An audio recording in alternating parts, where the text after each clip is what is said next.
दर्शकों, दामाखेड़ा गद्दी नसीब श्री प्रकाश मुनि नाम साहिब जी की अस्वस्थ होने के कारण साधना टीवी के साथ आध्यात्मिक ज्ञान चर्चा में भाग नहीं ले पाए, जिस कारण उनके आदेशानुसार उनके विचारों को उनके द्वारा बताए गए प्रवचनों की सीडी कैसेट के माध्यम से आपके सामने रख रहे हैं तथा उनके आदेशानुसार उनके परम शिष्यों डॉक्टर पारसनाथ जी तथा बांधव गद्दी नसीब महंत श्री हरीशदास जी ने प्रकाश मुनि नाम साहिब जी के विचार साधना टीवी को बताए, वो भी आपके सामने रख रहे हैं।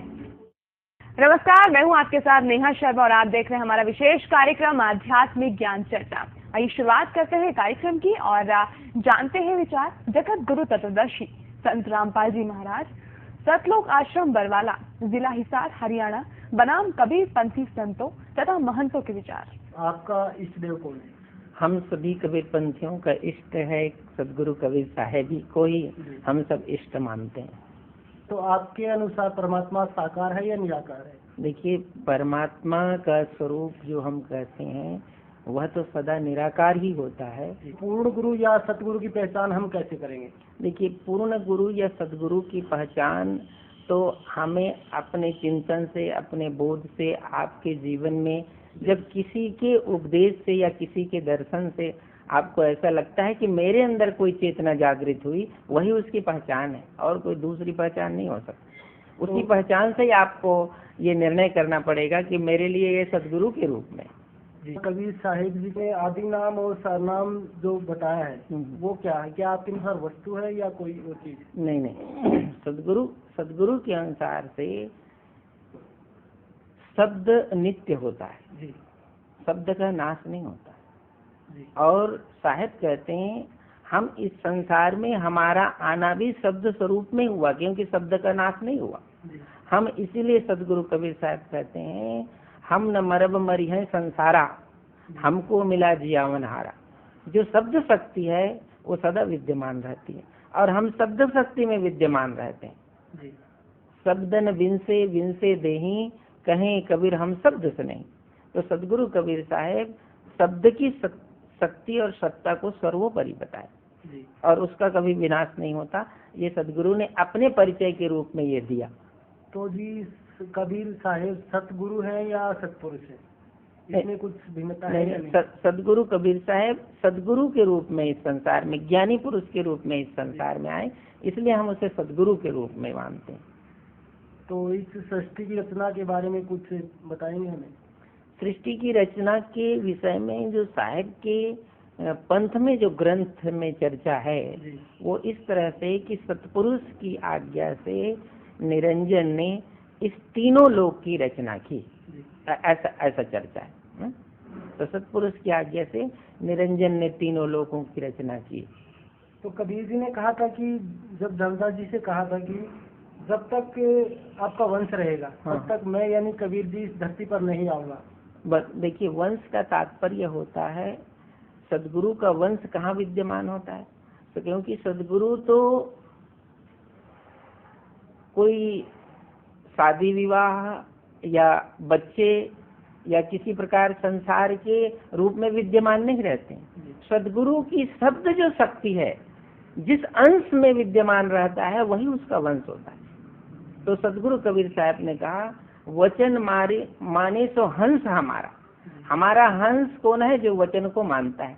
तो जब तक वचन की सत्ता एक शिष्य से दूसरे शिष्य में आता है वही उसका अंश होता है। तो ये धर्मदास साहेब को सदगुरु कबीर साहब ने इसी सत्ता का संदेश दिया था। तो कलयुग में किस का नाम लेने से हमें मोक्ष की प्राप्ति हो सकती है? देखिए, यहाँ मुक्ति के अलग अलग मार्ग शास्त्रों में और हमारे जो भारत भूमि में अनेक धर्म चल रहे हैं उनमें अलग अलग विभाग हैं। हमारे सदगुरु कबीर साहब के अनुसार और धर्मदास साहब के पद के अनुसार गुरु ने जो उपदेश दिया उस मार्ग में जिसकी सुरती और नृत्य है उसी मार्ग से वह मुक्ति को प्राप्त करे। तो अब दूसरे के मार्ग से हमें कोई लेना देना नहीं, ना हमारा कोई वो साध्य है। वो तो अपने यहाँ सुरती और नृत्य का जिक्र किया, ये क्या है? ये सुरती तो सबके पास है। एक सेकंड में आपकी सुरती दुनिया से के किसी कोने में चली जाती है। और शब्द है जो सदगुरु के द्वारा बताया गया मार्ग, उसको शब्द कहा जाता है। जी। उस शब्द में यदि आपकी सुरती स्थिर होती है तभी वह सुरती उस शब्द स्वरूप, शब्द के माध्यम से उस स्वरूप में जाता है जहाँ जाए फिर हंस न आए, भव सागर की धारा संतो सो निज देश हमारा। ये इस तरह से सदगुरु ने शब्द के माध्यम से ये गति और मुक्ति का मार्ग बताया। अभी आपने सुने लहर तारा तालाब के गद्दी नसीम कबीर पंथी आचार्य श्री अर्ध नाम साहिब जी के विचार। और आइए अब जानते हैं दामाखेड़ा गद्दी नसीम कबीर पंथी श्री प्रकाश मुनि नाम साहिब जी के परम शिष्य बांधवगढ़ गद्दी नसीम महंत श्री हरीश दास जी द्वारा बताए गए प्रकाश मुनि नाम साहिब जी के विचार। महाराज जी, हमने सुना है खर्चिया वाली गद्दी तथा इससे संबंधित लहर तारा बनारस वाली गद्दी भी दामाखेड़ा संबंधित है। कैसे सारी गद्दियाँ यही से ही निकली हैं, सब यही से संबंध है, सब वंशनुमय। आज भी उन्होंने वंश गुरु की परंपरा को मानते हैं, वही नाम को मानते हैं।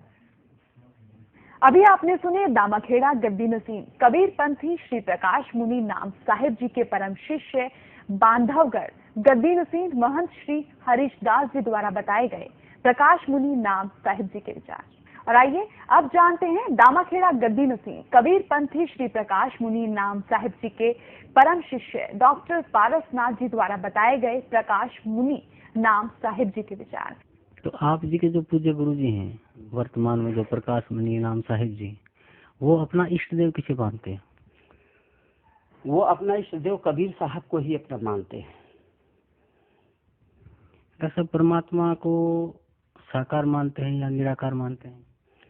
परमात्मा तो मतलब निराकार ही है, लेकिन हमारे यहाँ निराकार और साकार का झगड़ा ही नहीं है। गुरु के रूप में परमात्मा को देखा जाता है और उनकी पूजा की जाती है और वो गुरु को ही परमात्मा माना जाता है। आप जी श्री धर्मदास जी की परंपरा में, आपके जो गुरु जी हैं वो श्री धर्मदास जी की परंपरा में कौन से नंबर के गद्दी नसीम है?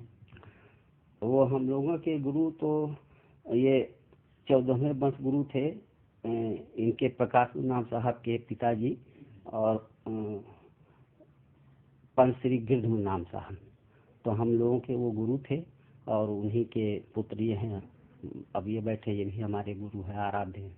तो आप इनको अभी गुरु मानते हैं या गुरु भाई मानते हैं? नहीं, प्रकाश नाम साहब को गुरु मानते हैं। अभी आपने सुने दामाखेड़ा गद्दी नसीम कबीर पंथी श्री प्रकाश मुनि नाम साहिब जी के परम शिष्य डॉक्टर पारसनाथ जी द्वारा बताए गए प्रकाश मुनि नाम साहिब जी के विचार। और आइए अब जानते हैं जगत गुरु तत्वदर्शी संत रामपाल जी महाराज सतलोक आश्रम बरवाला जिला हिसार हरियाणा के विचार। दंडवतम गोविंद गुरु बंधु अभिजन सोही, पहले भय प्रणाम तिन नमो जो आगे। अब ये जैसे दामाखेड़ा वाले हैं, इनके सेवक से कोई पूछता है कि आपका गुरुजी कौन है, तो कुछ एज्ड व्यक्ति है, वो कहता है कि मेरे गुरुजी पंत श्री गिरध नाम जी हैं। और पंत श्री गिरध नाम जी श्री प्रकाश मुनि जो वर्तमान में दामाखेड़ा का महंत है, उसका पिताजी भी है, उनके गुरुजी भी है। फिर उनसे पूछा कि ये प्रकाश मुनि जो हैं वर्तमान के महंत जी दामाखेड़ा के, ये आपके गुरुजी हैं या गुरु भाई है? तो बोला भगत बिना ज्ञान कैसे बोला हुआ भाई, कहते ये मेरे गुरुजी हैं। अरीब का गिरध मुनि को क्या था, मेरे गिरध नाम मुनि मेरे गुरुजी है, अरीब का प्रकाश मुनि भी मेरे गुरुजी है। अब गिरध मुनि के शिष्य और पुत्र श्री प्रकाश मुनि, और उसी का गिरध मुनि का कोई और शिष्य, तो दोनों गुरु भाई हो गए, प्रकाश मुनि और वो गिरध मुनि का शिष्य। और फिर वो शिष्य ने कहा कि मेरा यू प्रकाश मुनि भी गुरु है, खा के उसके ज्ञान को, धिक्कार ऐसे ज्ञान को। एक गुरु भाई, एक भाई और दूसरे अपने छोटे बड़े भाई ने कहा यो मेरा बाप भी है, यो भी मेरा बाप है, तो शराब में बोल सके कति बोली बूझ। जब गुरु भाई को और फिर गुरु में अपना उसने, वही नाम उसके पास वही आपके पास, और दोनों के पास कख नहीं।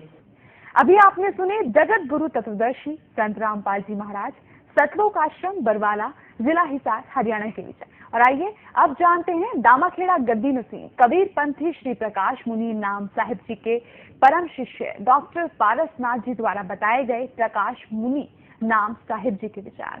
कबीर जी ने सार नाम का वर्णन भी किया है, क्या ये सत्यनाम की और संकेत है या कोई और मंत्र है? हाँ, सार नाम जो है वो सार शब्द है और वो गुरु दीक्षा में हमारे यहाँ हमारे पंथी आचार्य साहब देते हैं और वो 5 शब्द देते हैं, 5 नाम। तो ये 5 नाम ही सार शब्द हैं। सार शब्द का मतलब ये है कि जैसे परमात्मा का जो वाचक शब्द है उसी को सार शब्द कहा जाता है, सत्य नाम कहा जाता है। परमात्मा सत्य स्वरूपी हैं तो सत्य नाम ही उनका सत्य नाम है। और ये मतलब मनुष्य का देखा जाए तो जो नाम है 5, ये मनुष्य का ही उसके गुणों का आत्मा का द्योतक है। जो आत्मा का नाम रखा जाएगा तो जैसे आत्मा कहा गया है कि चेतन अमर सहज सुख राशि और अजर अमर है, उसी तरीके से ये उसी के ऊपर नाम रखे गए हैं। और ये सब मतलब ये कभी स्थिर रहते हैं, कभी बदलते नहीं हैं। अविनाशी शब्द है और परमात्मा का वाचक शब्द है, वही सार शब्द है, सार नाम है और ये गुरु ही देते हैं। तो जो 5 नाम आपके गुरु जी देते हैं वो 5 नाम कौन कौन से? वो 5 नाम मतलब उनके जैसे आदि नाम, अजर नाम, अमर नाम, अमी नाम, मतलब ये जो आत्मा का हमारे जिसको लेकर के मनुष्य प्रकट होता है धरती पर, उसी के स्वरूप का वाचक शब्द है। कोई अलग से नाम नहीं दे, जो सत्य है उसी को सत्य कहा गया कि आत्मा का स्वभाव क्या है, ये आदि है, अनादि है, इसका अजर है, अमर है, निर्विकार है, चेतन है। तो यही सब उसके 5 नाम दिए जाते हैं इसी आधारित पर। अभी आपने सुने दामाखेड़ा गद्दी नसीं कबीर पंथी श्री प्रकाश मुनि नाम साहिब जी के परम शिष्य डॉक्टर पारसनाथ जी द्वारा बताए गए प्रकाश मुनि नाम साहिब जी के विचार। और आइए अब जानते हैं दामाखेड़ा गद्दी नसीं कबीर पंथी श्री प्रकाश मुनि नाम साहिब जी के परम शिष्य बांधवगढ़ गद्दी नसीं महंत श्री हरीशदास जी द्वारा बताए गए प्रकाश मुनि नाम साहिब जी के विचार। नमस्कार, आज हम बात करेंगे कबीर पंथी महंत बांधवगढ़ गद्दी के गद्दी नसीं श्री हरीश जी के साथ और जानेंगे उनके विचार साहिब धर्मदास जी के बारे में और कबीर पंथ के बारे में। मैन जी, सबसे पहले मैं आपसे जानना चाहूँगा बांधवगढ़ गद्दी के बारे में आपने कुछ विचार रखे? बांधवगढ़ गद्दी तो ऐसे एक महान भूमि है जहाँ पे सदगुरु कबीर साहब के परम शिष्य धनी धर्मदास साहब की जन्मभूमि है और उन्होंने वहाँ पे स्वयं सदगुरु कबीर साहब आए, धनी धर्मदास साहब को अपने सारे उपदेश दिए और धनी धर्मदास साहब भी ऐसे भक्त निकले, सदगुरु की भक्त जो अविरल है इस संसार में। और ऐसे भक्त की जन्मभूमि और कर्मभूमि की महान ही अलग होता है। इसीलिए कहा भी गया है सदगुरु धन्य और भक्त जानिए जहाँ जन्मे गुरु भक्त। जहाँ पे गुरु भक्त की जन्म होता है उसी भूमि की महानता ही होता है। और ऐसे महानता भक्त को देख के सदगुरु कबीर साहब उस भूमि में आके, जहाँ पे सदगुरु कई वर्षों तक लगभग 35 वर्ष तक वहाँ रख के धनी धर्मदास साहब को वो ज्ञान उपदेश दिए हैं, तो उस भूमि की महत्वपूर्ण भूमि है। तो महाराज जी, आप जी श्री धर्मदास साहिब जी के परंपरा में कौन से नंबर के गद्दी नसीं हैं? अभी वर्तमान हमारे इस गद्दी में जो धनी धर्मदास साहब की परंपरा में वर्तमान अभी जो पंथ श्री हजूर प्रकाश मुनि नाम साहब गद्दी नसीं है वो 15वें वंशगुरु है। तो प्रकाश मुनि नाम साहिब जी से आपका क्या संबंध है? वो हमारे सदगुरु ही है। महाराज जी, जो आत्माएं मुक्त हो वो सतलोक में जाती हैं, वे सतलोक में भिन्न रहती हैं या सतपुरुष में ऐसे लीन हो जाती हैं जैसे बूंद समुद्र में? इसमें तो कोई सवाल तो नहीं, आत्मा और परमात्मा में तो कोई अलग नहीं थे, वही तो। इसलिए रामायण में भी लिखा गया है जो ईश्वर अंश जीव अविनाशी। जब ईश्वर का अंश होता है, जीव होता है, वो अविनाशी होता है। अब देखिए, आप इसमें सवाल जीव और परमात्मा कोई अलग तो होता ही नहीं। महाराज जी, जो मंत्र दीक्षा आप अपने श्रद्धालुओं को देते हैं या अपने अन्वयों को देते हैं, क्या वही मंत्र कबीर परमात्मा ने धर्मदास जी को दिया था? जी, निश्चित रूप से वही है, क्योंकि ये परंपरा ही चला है। सदगुरु कबीर साहब धनी धर्मदास साहब को दिए, उनकी बात वो, क्योंकि उन्होंने कहे थे धर्मदास तो ही लाखों दुआहे सार वस्तु बाहर ना जाइए, सार वस्तु उनको दिए थे। धर्मदास विनती किए थे, अभी क्या था, तब कहे जे सार वस्तु वंशन पाही अपना सज्जू लिखाई। सार वस्तु वही धर्मदास साहब की जो दिए थे वही उनकी वंशज के पास है, वो जिसको लिखाते हैं उसी हिसाब से सबको दिया जाता है। निश्चित रूप से वही है, दूसरा कोई नहीं है। कबीर परमात्मा ने जो धर्मदास जी को मना किया था जब वाणी बोल रहे थे, कि उन सार वस्तु बाहर न जाने के लिए मना किया था, तो अब वह सार वस्तु बाहर कैसे आई? फिर उन्होंने फिर आशीर्वाद दे, क्योंकि उन्होंने दया की भीख मांगे, जी मुझे दे रहे हो ये सार वस्तु। उनकी आत्मा में इतने भाव आ गया था, जीव जगत के प्रति हर पे अंतर दया भावना आ जाए, जब मेरा मुक्ति होगा तो क्या होगा, बाकी संसार के जीव कहाँ जाएगा, जो इस नाम को हम गुप्त रख देंगे। तो आप संसार की सत्य पुरुष हो, संसार के जीव के कल्याण करने के लिए आप ये सार वस्तु कैसे जाएगा?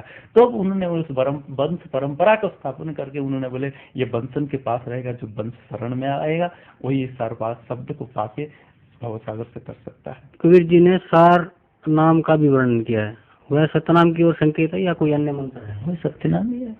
अभी आपने सुने दामखेड़ा गद्दी नसीन कबीर पंथी श्री प्रकाश मुनि नाम साहिब जी के परम शिष्य बांधवगढ़ गद्दी नसीन महंत श्री हरीश दास जी द्वारा बताए गए प्रकाश मुनि नाम साहिब जी के विचार। और आइए अब जानते हैं जगत गुरु तत्वदर्शी संत रामपाल जी महाराज सतलोक आश्रम बरवाला जिला हिसार हरियाणा के विचार। महाराज जी दामाखेड़ा वाले संतों में महंतों का कहना है कि जो सार शब्द कबीर साहब जी ने धर्मदास जी को दिया था, वही सार शब्द हम अपने अनुयायियों को प्रदान करते हैं। और हम यह भी सुनते हैं कि कबीर साहब जी ने धर्मदास जी को यह सार शब्द गुप्त रखने के लिए कहा था। यह कहाँ तक सत्य है?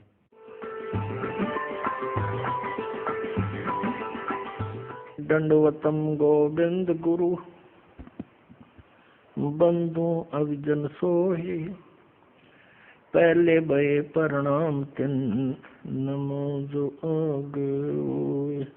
पुण्यात्माओं, ये दामाखेड़ा वाले कबीर पंथी जो आदरणीय धर्मदास साहिब जी के वंशज हैं, उनसे प्रश्न किया जाता है कि क्या आप वही नाम दान करते हो जो परमेश्वर कबीर जी ने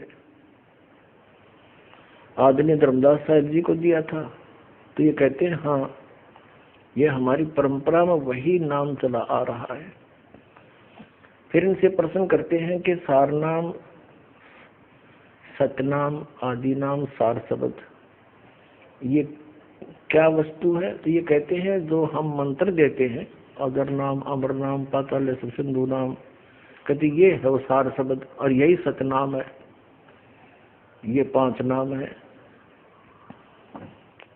और फिर इनसे कहते हैं कि धर्मदास साहिब जी को परमात्मा कबीर जी ने कहा था कि धर्मदास मेरी लाख दुआई, ये सार शब्द कहीं बार न जाई। सार शब्द बार जो पढ़ी, या बिचली पीढ़ी हंस नहीं तरही। और सार शब्द तब तक छुपाई जब लग 12 पंथ मिट जाए। अपने आत्माओं, ये कितना भ्रमित करते हैं। परमात्मा कबीर जी ने धर्मदास जी से कहा था कि धर्मदास मेरी लाख दुहाई, और ये सार शब्द कहीं बार न जाई। इनके पास कहां से आ गया? ये कहते हैं हमारी परंपरा में चला आ रहा है। कबीर साहब ने जब मना कर दिया था कि इसको तब तक छुपाना जब तक ये 12 पंथ ना मिट जाए। अब ये 12 पंथ अब मिटेंगे। 12वां पंथ गरीबदास पंथ है, और तब तक तो एक भी पंथ ना चला था। तो धर्मदास जी ने कैसे खोल दिया आपके पास? ये कोरी झूठ बोलते हैं, स्वयं भी भ्रमित है और अनुयायियों को भी ये गुमराह किए बैठे। जैसे एक मोटा उदाहरण है, परमेश्वर कबीर जी ने इस सार शब्द को इतना कॉन्फिडेंशियल रखना था कि धर्मदास जी से कहा कि इसको कहीं बताना नहीं। फिर भी परमेश्वर ने सोचा ये कहीं ना कहीं गड़बड़ करना दे और मेरी सारी बात बिगड़ जाए, काल का दाव लग जावे। तो परमेश्वर कबीर जी ने धर्मदास जी के द्वितीय पुत्र पंत श्री चूड़ामणि जी अर्थात श्री मुक्तामणि नाम साहिब जी को स्वयं दीक्षा दी और स्वयं ही आगे दीक्षा देने का अधिकारी गुरु पद पर विराजमान किया। धर्मदास जी पर विश्वास नहीं किया उन्होंने कि कहीं ये मोहवश मेरे इस अनमोल मिशन को फेल ना कर दे। ये घना नरमात्मा का है, इसको बहुत चिंता बनी रहती है अपने वंशजों की। बार बार कहता था कि आपने मना कर दिया है मुझे कि सार शब्द किसी को नहीं बताना, सतनाम भी नहीं बताना। और आप जी ने परमेश्वर मुझे 42 वंश का वरदान दे दिया कि मेरी 42 पीढ़ी तक मेरा वंश चलेगा। तो ये कैसे पार होंगे, ऐसे कहकर घना मायूस हो जाता था।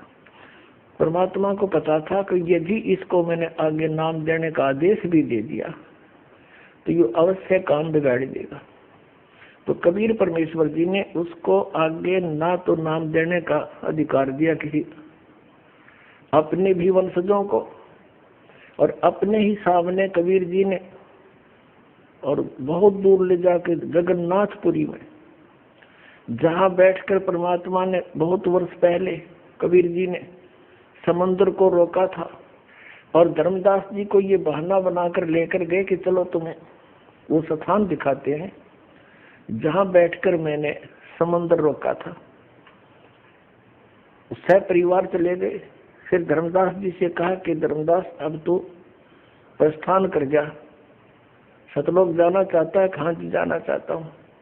कहते हैं जीवित ही समाधि दे दी इसको, जीवित समाधि ले ली, दोबारा उपदेश दिया, परवाना दिया,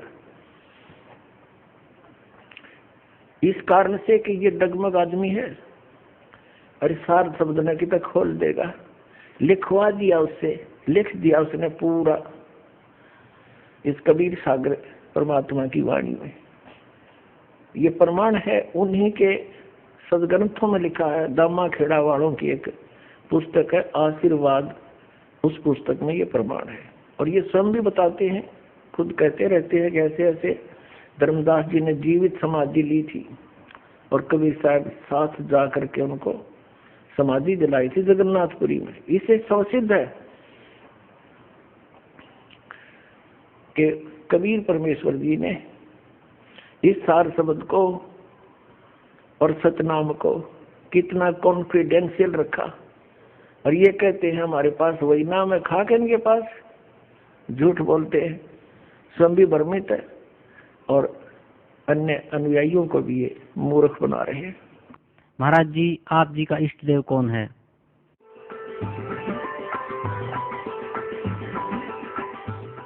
मुझ दास का जो इष्ट है, इष्ट देव है, वो परम अक्षर ब्रह्म है, जिसके पर्यायवाची शब्द परमेश्वर, सत्पुरुष, अकाल मूर्त, शब्द स्वरूपी राम आदि उसी परम अक्षर ब्रह्म के उपमात्मक नाम है। उनका वास्तविक नाम कबीर देव है, कबीर साहब है, अल्लाहु अकबर है। इसी परमेश्वर ने सर्व ब्रह्मांडों की उत्पत्ति की, सभी प्राणियों की। ये सर्व उत्पादक प्रभु है। सर्व उत्पादक का अर्थ होता है जिसने सभी आत्माओं का भी वो जनक है। सभी आत्माओं की उत्पत्ति उसी ने की, सभी ब्रह्मांडों की उत्पत्ति उसी ने की, और 5 तत्व तथा 3 गुणों की उत्पत्ति भी उसी परमेश्वर परम अक्षर ब्रह्म ने की, कबीर देव ने की। और वही परमात्मा, वही परम अक्षर ब्रह्म जिसे हम संत भाषा में सत्य पुरुष कहते हैं, वो भारतवर्ष की इस पावन धरती पर सन 1398 संवत 1455 ज्येष्ठ सुदी पूर्णमासी को सुबह ब्रह्म मुहूर्त में सतलोक से अपने निज स्थान से चलकर आकर एक शिशु रूप धारण करके कमल के फूल पर विराजमान हुई। वहां से उनको नीरू नीमा नाम के एक पति पत्नी थे, वो जुलाहा जुलाहा जाति से थे, जुलाहा कर्म करते थे, वो निसंतान थे, उनको उठाकर घर ले गए। परमात्मा जुलाहों की कॉलोनी में रहने से, जुलाहा समुदाय में रहने से और बड़े होकर जुलाहे का कार्य करने से वो जुलाहा कहलाए। ये मुझ दास के इष्ट देव हैं।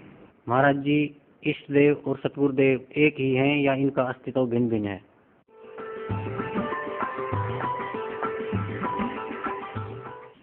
इष्ट देव पूज्य परमात्मा होते हैं और गुरुदेव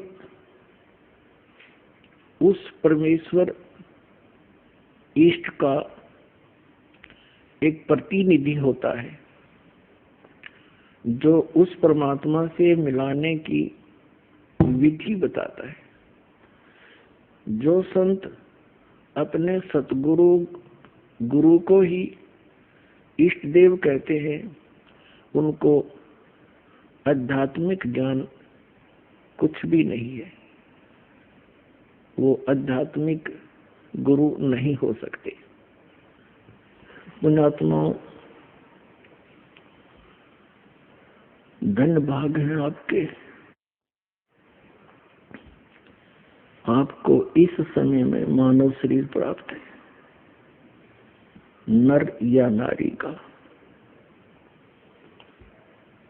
धन्य है आपके माता पिता जिनसे जन्म हुआ, क्योंकि ये वो प्राइम टाइम है जो परमात्मा ने पूर्व निर्धारित किया था। आप जी जिस लोक में रह रहे हो, ये लोक रहने का नहीं है, लेकिन अभी तक इस काल भगवान ने अपने नकली संतों द्वारा, इन झूठे सतगुरुओं द्वारा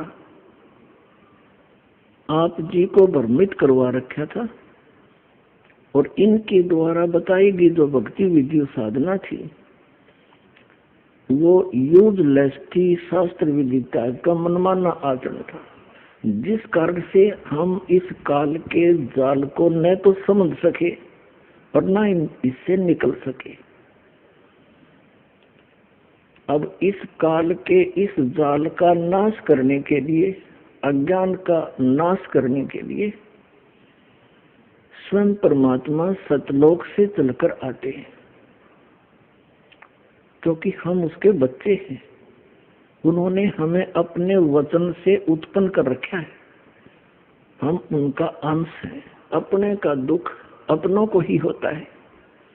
ये लोक है, यहाँ पर किसी का आंख कट गया, किसी को कैंसर है, कोई किसी का बेटा मर गया, किसी की बेटी मर गई, हाहाकार मची, कोई सुख का सांस नहीं ले रहा, सभी पीड़ित है, रंग से लेकर राजा तक, या कोई सुखी नहीं। लेकिन आप जी को बताया था कि ये औरों से थोड़ा सा हल्का दुख हो, हमने उसी को सुख मान रखा है। कबीर साहब कहते हैं झूठे सुख को सुख कहे ये मान रहा मनमोद, ये सकल चबीना काल का और कुछ मुख में कुछ गोद।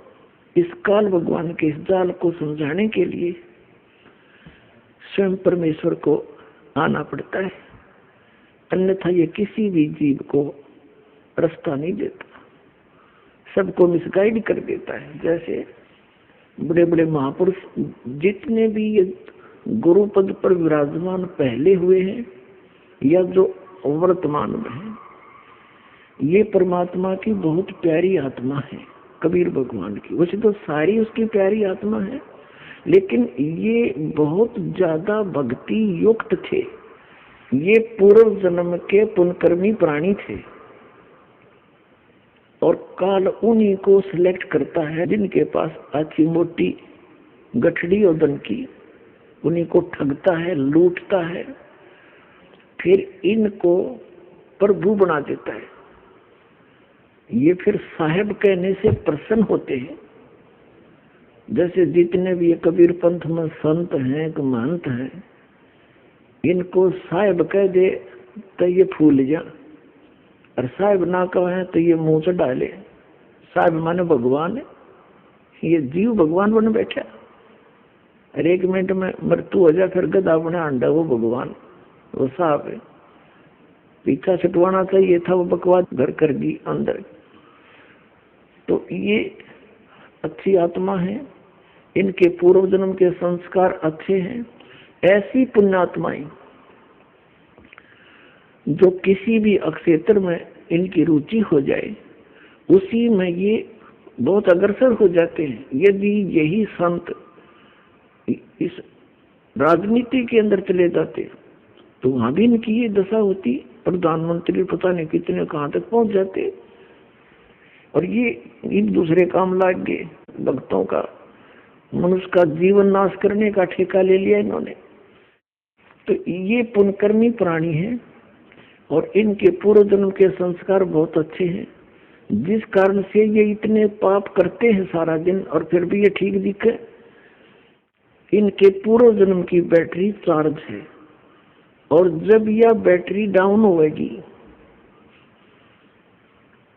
क्योंकि चार्जर आगे है नहीं, चार्जर का अर्थ है सत भक्ति शास्त्र अनुकूल साधना, वो कंप्लीट कोर्स पूरे संत से प्राप्त करके साधना भक्ति करे तो उसका फिर से बैटरी चार्ज हो जाती है, अर्थात उसके वो पुण्य स्टार्ट हो जाते हैं संग्रह होने। वो इनके पास है नहीं, और जिसका दुष्परिणाम इनको फिर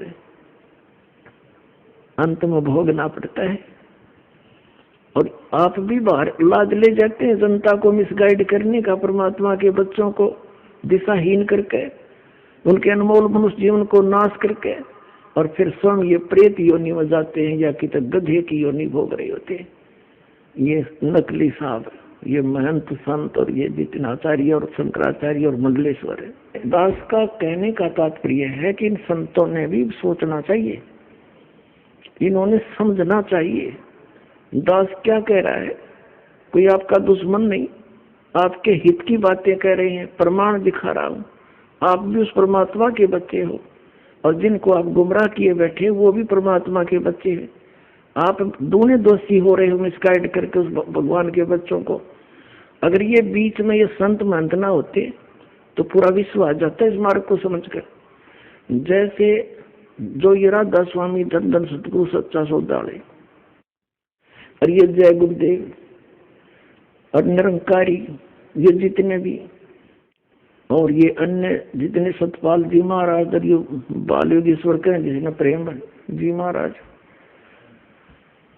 ये संत तो है नहीं, क्योंकि संत वही जो आध्यात्मिक ज्ञान से परिचित हो, बाकी उस नाम संत रखे वो अलग बात है।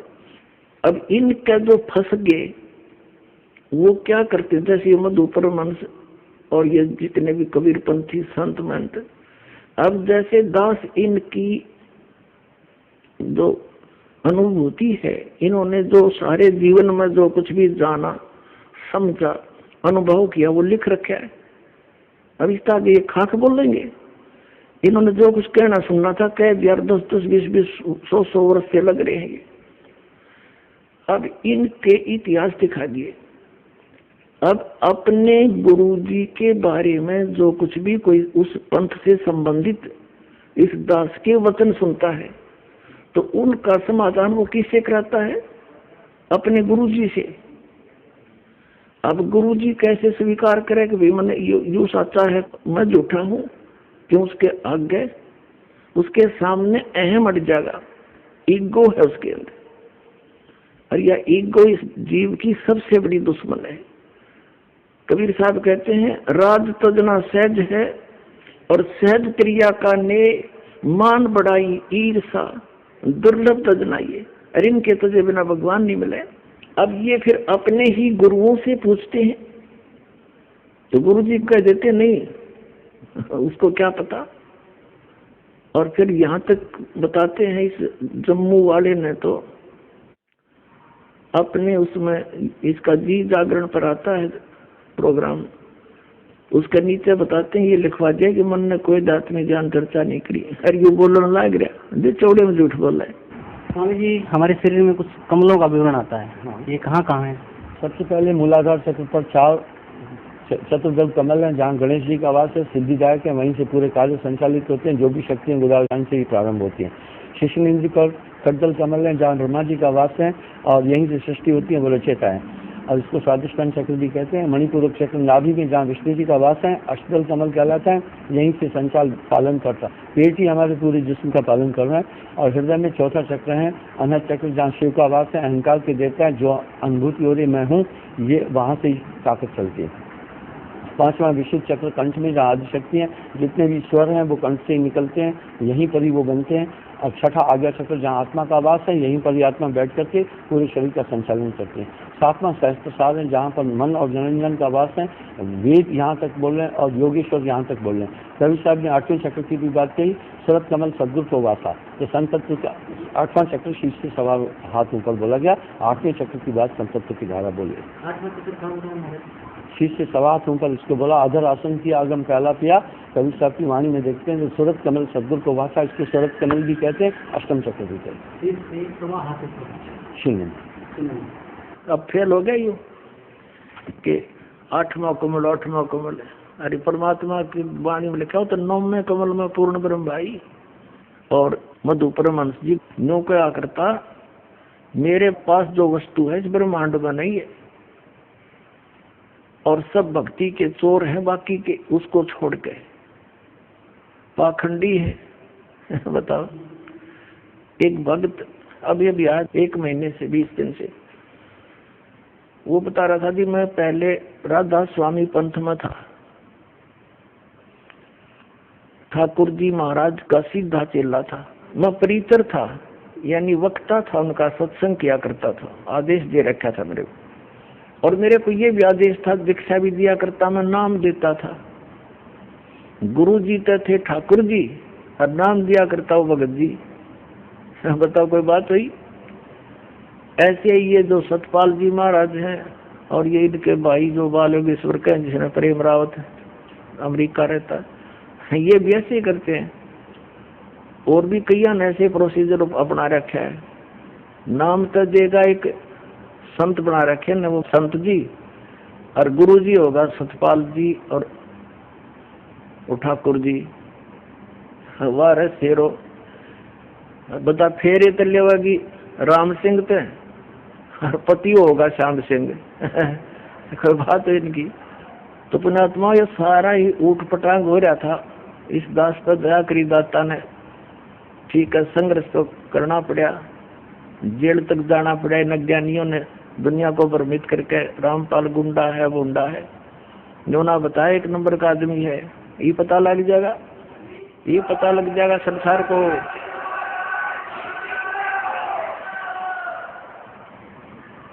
तो इनका वो बता रहा था कि जी मैं वहां से छक लिया,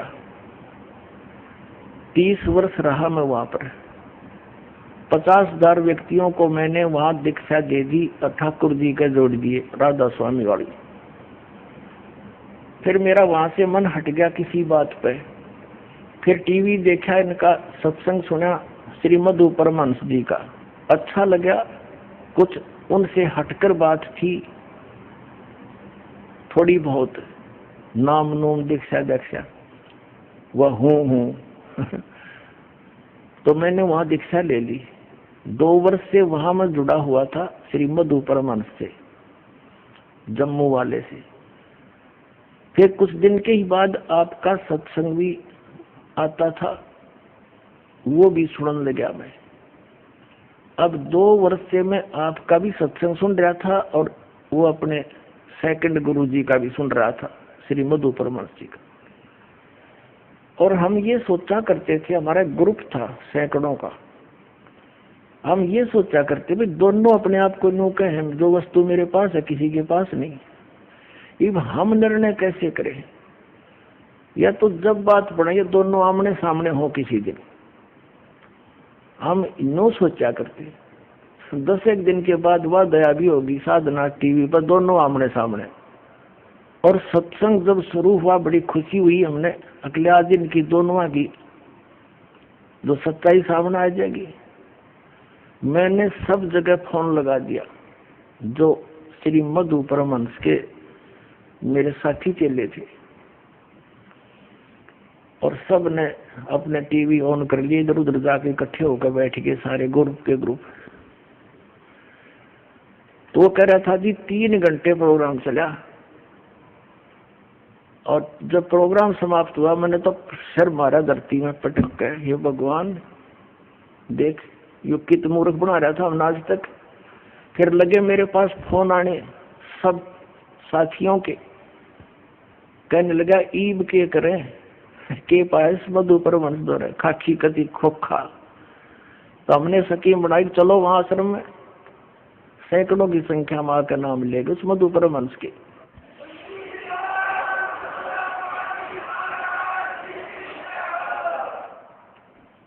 अब वो क्या कहता है कि मैंने आध्यात्मिक ज्ञान चर्चा करी है को नहीं, टीवी पर अब सत्संग आता है इसका जी जागरण पे, उस पर एक नीचे हेडिंग लिखने लग रहा है,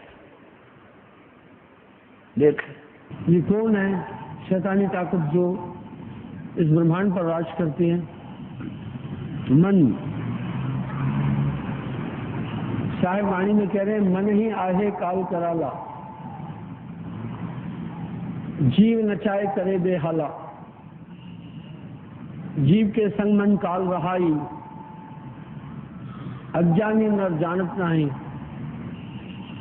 इसका मतलब है कि हम सब के अंदर यथार्थ में एक ऐसी ताकत काम कर रही है जिसका पूरा हुक्म आत्मदेव को मान। देख ये संत है, यानी आर को स्वीकार ना करके बकवादों में बढ़ गए। जैसे दो सही पहलवान हो और दोनों कुश्ती करते हैं और एक तो हारे जीतेगा, एक ने दूसरे को हरा दिया, तो दोनों गले से मिलते हैं और हाथ मिलाते हैं और खुश होकर अपनी हार स्वीकार करता कि मार गया, ये जीत गया भाई, सरेआम कहते हैं। वो है महान आत्मा, ये महान आत्मा है। सरेआम झूठ बोला न कहते आत्मी ज्ञान दर्ता हम नौकरी है को नहीं, अरे सामने बोलने लग रहा। अब आप थोड़ा सृष्टि की रचना पर प्रकाश डालें और हमें बताएं इसके बारे में। सृष्टि की रचना के विषय में कबीर साहब का कहना है, शब्द धरती शब्द आकाश, नानक देव जी भी कह रहे शब्द शब्द भया प्रकाश, सकल सृष्टि शब्द के पास है, नानक शब्द घटा घटा से। कबीर साहब ने जब इस सृजन का वृतांत अनुवाद सागर वाणी के अंदर दिया था, उन्होंने किसी मटेरियल को कहीं से लिया नहीं था और शब्द ही के द्वारा अपनी इच्छा शक्ति के द्वारा पूरे ब्रह्मांड की रचना की। इसको विस्तार से देखना है, हमारी वेबसाइट पर हमने सृजन के विषय में डिटेल दी हुई है, ये 2 शब्द में नहीं दी जा सकती। अब आध्यात्मिक ज्ञान चर्चा क्या चीज है? परमात्मा के बारे में आप कहीं बैठकर किसी से चर्चा कर लो, आध्यात्मिक ज्ञान चर्चा है। टीवी वालों ने उससे पूछ लिए, 2 प्रश्न पूछने थे, उनका उसने जवाब दे दिया। इधर से हमारे पूछ लिए, हमने जवाब दे दिया, दोनों चला दिए। और आध्यात्मिक ज्ञान चर्चा कौन सी हो भाई? अब इसका सिर घूम गया, अब इन्हें ठिकाना नहीं रहेगा इस पृथ्वी पर। देख लेना, या तो इन्होंने स्वीकार करना पड़ेगा और कहना पड़ेगा अपने चेलों को।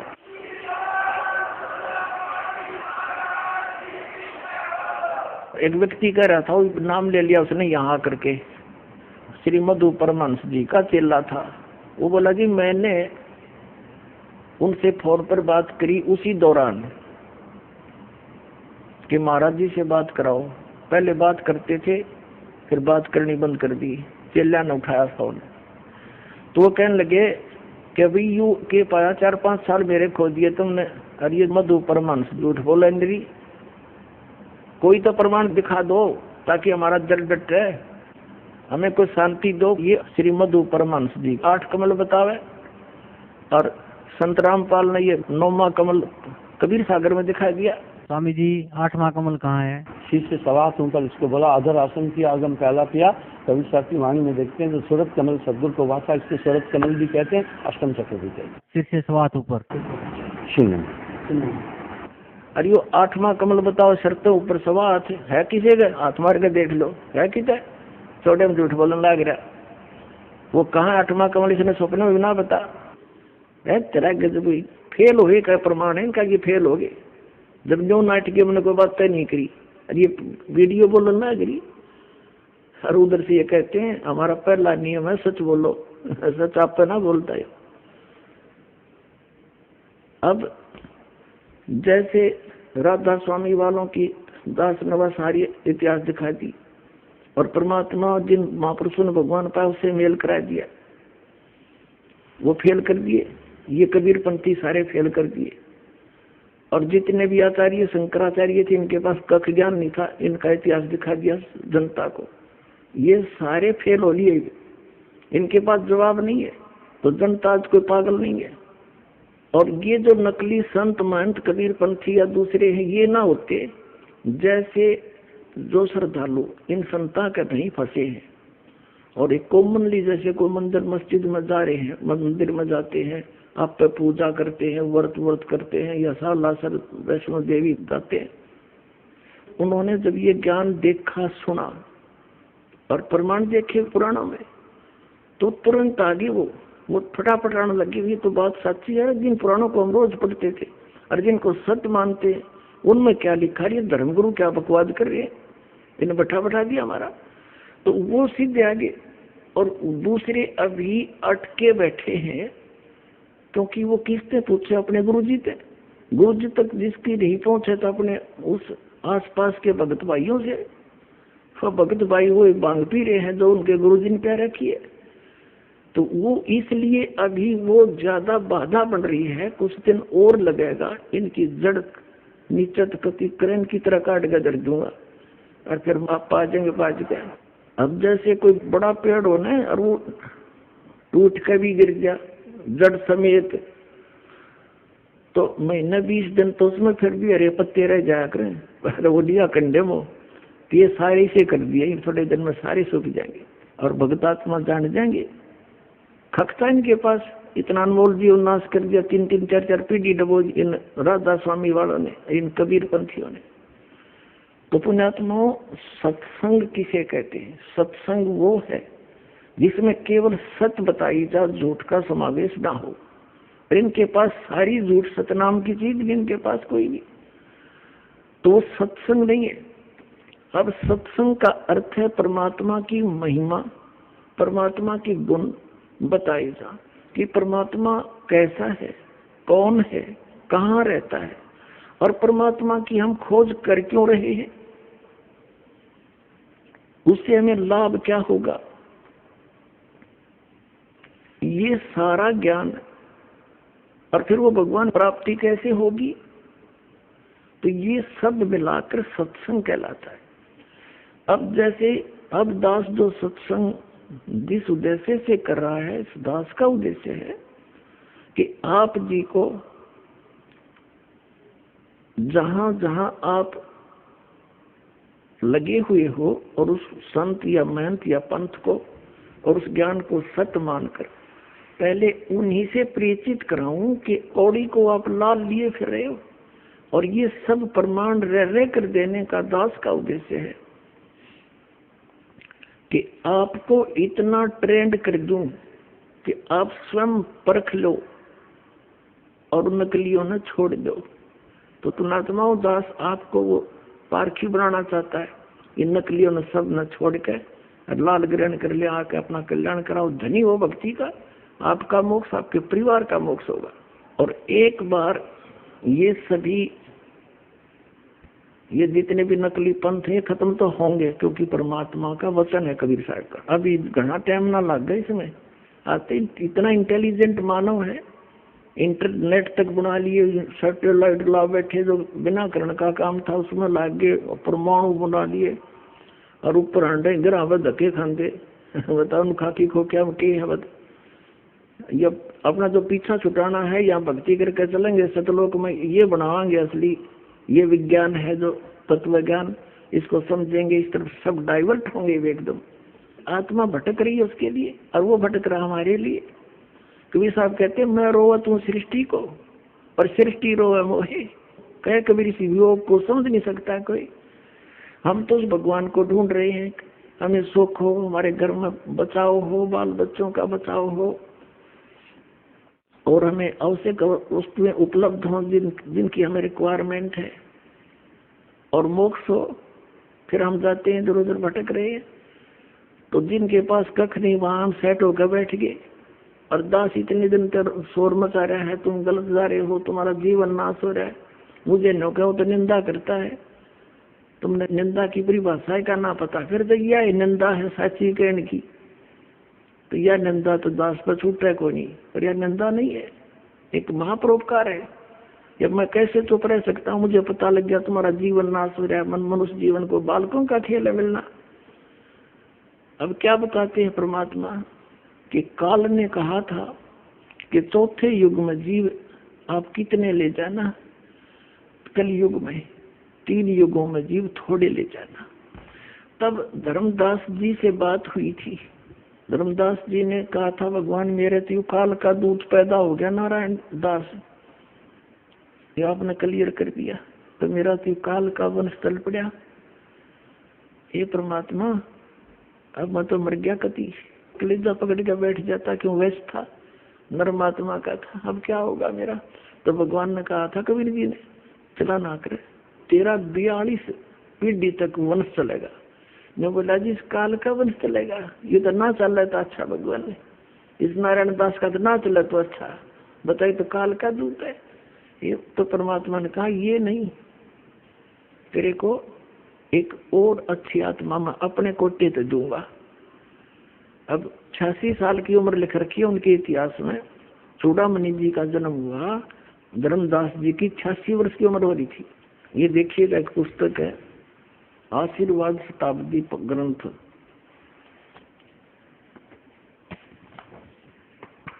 ये देखो सतनाम कितना बड़ा लिख रखा है, कितने अच्छे ढंग से। ये कख नहीं पता है सतनाम का, ये दामा खेड़ा वालों का है।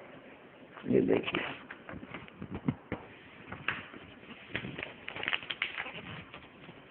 ये देखिएगा, ये है ग्रंथ परिचय आशीर्वाद ग्रंथ। ग्रंथ का नाम आशीर्वाद शताब्दी ग्रंथ।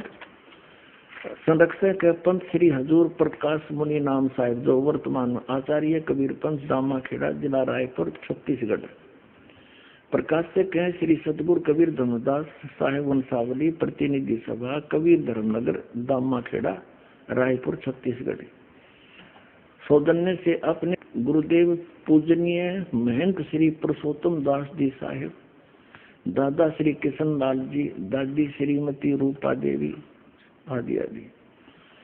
अच्छा, फिर है लेखक, लेख किसका है, पंत श्री गिरद मुनि नाम साहेब, डॉक्टर पार्शनाथ श्री महेंद्र सिंह वर्मा। प्रवचन है पंत श्री प्रकाश मुनि साहेब। ये सारा कुछ इनका लिख रखा है। मुद्रक है विजय लक्ष्मी ऑफसेट नागपुर दूरभाष, इतने इतने।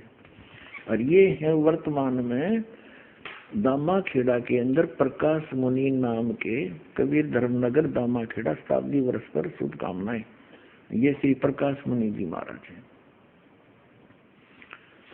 ये सन 2004 में इन्होंने कोई ये छापे हैं। अब इसमें क्या लिखा है ये देखिएगा, यहाँ लिखा इधर तो इसमें धनी धर्मदास जी बैठे हैं, इनका फोटो लगा रखा है। यहाँ इन्होंने प्रमाण दिया है धनी धर्मदास जी साहेब सतगुरु कबीर साहेब के अनन्य भक्त एवं परम शिष्य धनी धर्मदास साहेब जी कबीर पंथ के आधार शिला है। धनी धर्मदास जी साहेब के माध्यम से ही सतगुरु का अखंड ज्ञान और अथाह अनुभव सर्वसुलभ हो पाया। स्वयं की ही नहीं बल्कि जन जन की पीड़ा ने धनी को व्याकुल बना दिया। अब यहाँ देखते हैं, ये है कसौधन वैश्य कुल में पैदा हुए धनी धर्मदास जी साहिब का जन्म बांधवगढ़ विक्रमी संवत 1452 की कार्तिक पूर्णिमा के दिन गुरुवार को हुआ था। संवत 1452 यानी 1395 में उनका जन्म बताया, सन 1395 गुरुवार को हुआ था। आपके बचपन का नाम जुड़ावन प्रसाद। आपका विवाह संवत 1480 में पत्थरटा ग्राम की जादोमती देवी की सुयोग्य कन्या सुलक्षणा देवी अर्थात पंथ की माता आमीन से हुआ और आपके एक पुत्र व एक पुत्री भी हुए। अपार संपत्ति होते हुए भी आप निर्वमानी थे। संवत 1518 में व्यापार व तीर्थ आंटन के दौरान मथुरा में सतगुरु से प्रथम भेंट ने आपको एहसास दिलाया कि आपके पास सब कुछ होते हुए भी आप नाम धन से खाली हैं। विक्रमी संवत 1520 में काशी में हुई दूसरी मुलाकात ने आपको सदा के लिए सतगुरु के अनुगामी बना दिया। यहाँ बताते हैं इसी वर्ष आप सतगुरु को काशी से बांधवगढ़ लाए, आरती कर दीक्षा पाए 1520 में, विक्रमी संवत 1520 में, और सर्वभावेन समर्पित हो गए। सतगुरु कबीर साहब ने आपको आत्मसात किया और सतनाम धन के साथ अटल 42 वंश का आशीर्वाद दिया। इसके फलस्वरूप विक्रमी संवत 1538 में आपके घर द्वितीय पुत्र के रूप में चूड़ामणि नाम साहिब का प्राकट्य हुआ, और 1540 में सतगुरु ने एकोत्री चौका का विधान रचा और आपको पंथ का आदेश दिया। सतगुरु के हर आदेश का पालन करते हुए आप विक्रमी संवत 1568 के फागुन के मास में जगन्नाथपुरी में सतगुरु के हाथों का परवाना ग्रहण करके लोक को गमन किया। अब कहने का भाव ये है, इनका जन्म हुआ विक्रमी संवत 1452 में और दूसरा पुत्र 1538 में हुआ। 1538, 48 वर्ष तो वो ले लो उधर से पहले वाले, और 38 ये जोड़ दो, 48 और 38 86 वर्ष हो गए। 86 वर्ष की उम्र होगी थी जब धर्मदास जी की उस समय परमात्मा ने कहा कि तू चिंता ना करे, मैंने तेरे को 42 पीढ़ी दे दी, तेरा वंश रहेगा, वंश 42 रहे, तेरा अंश रे।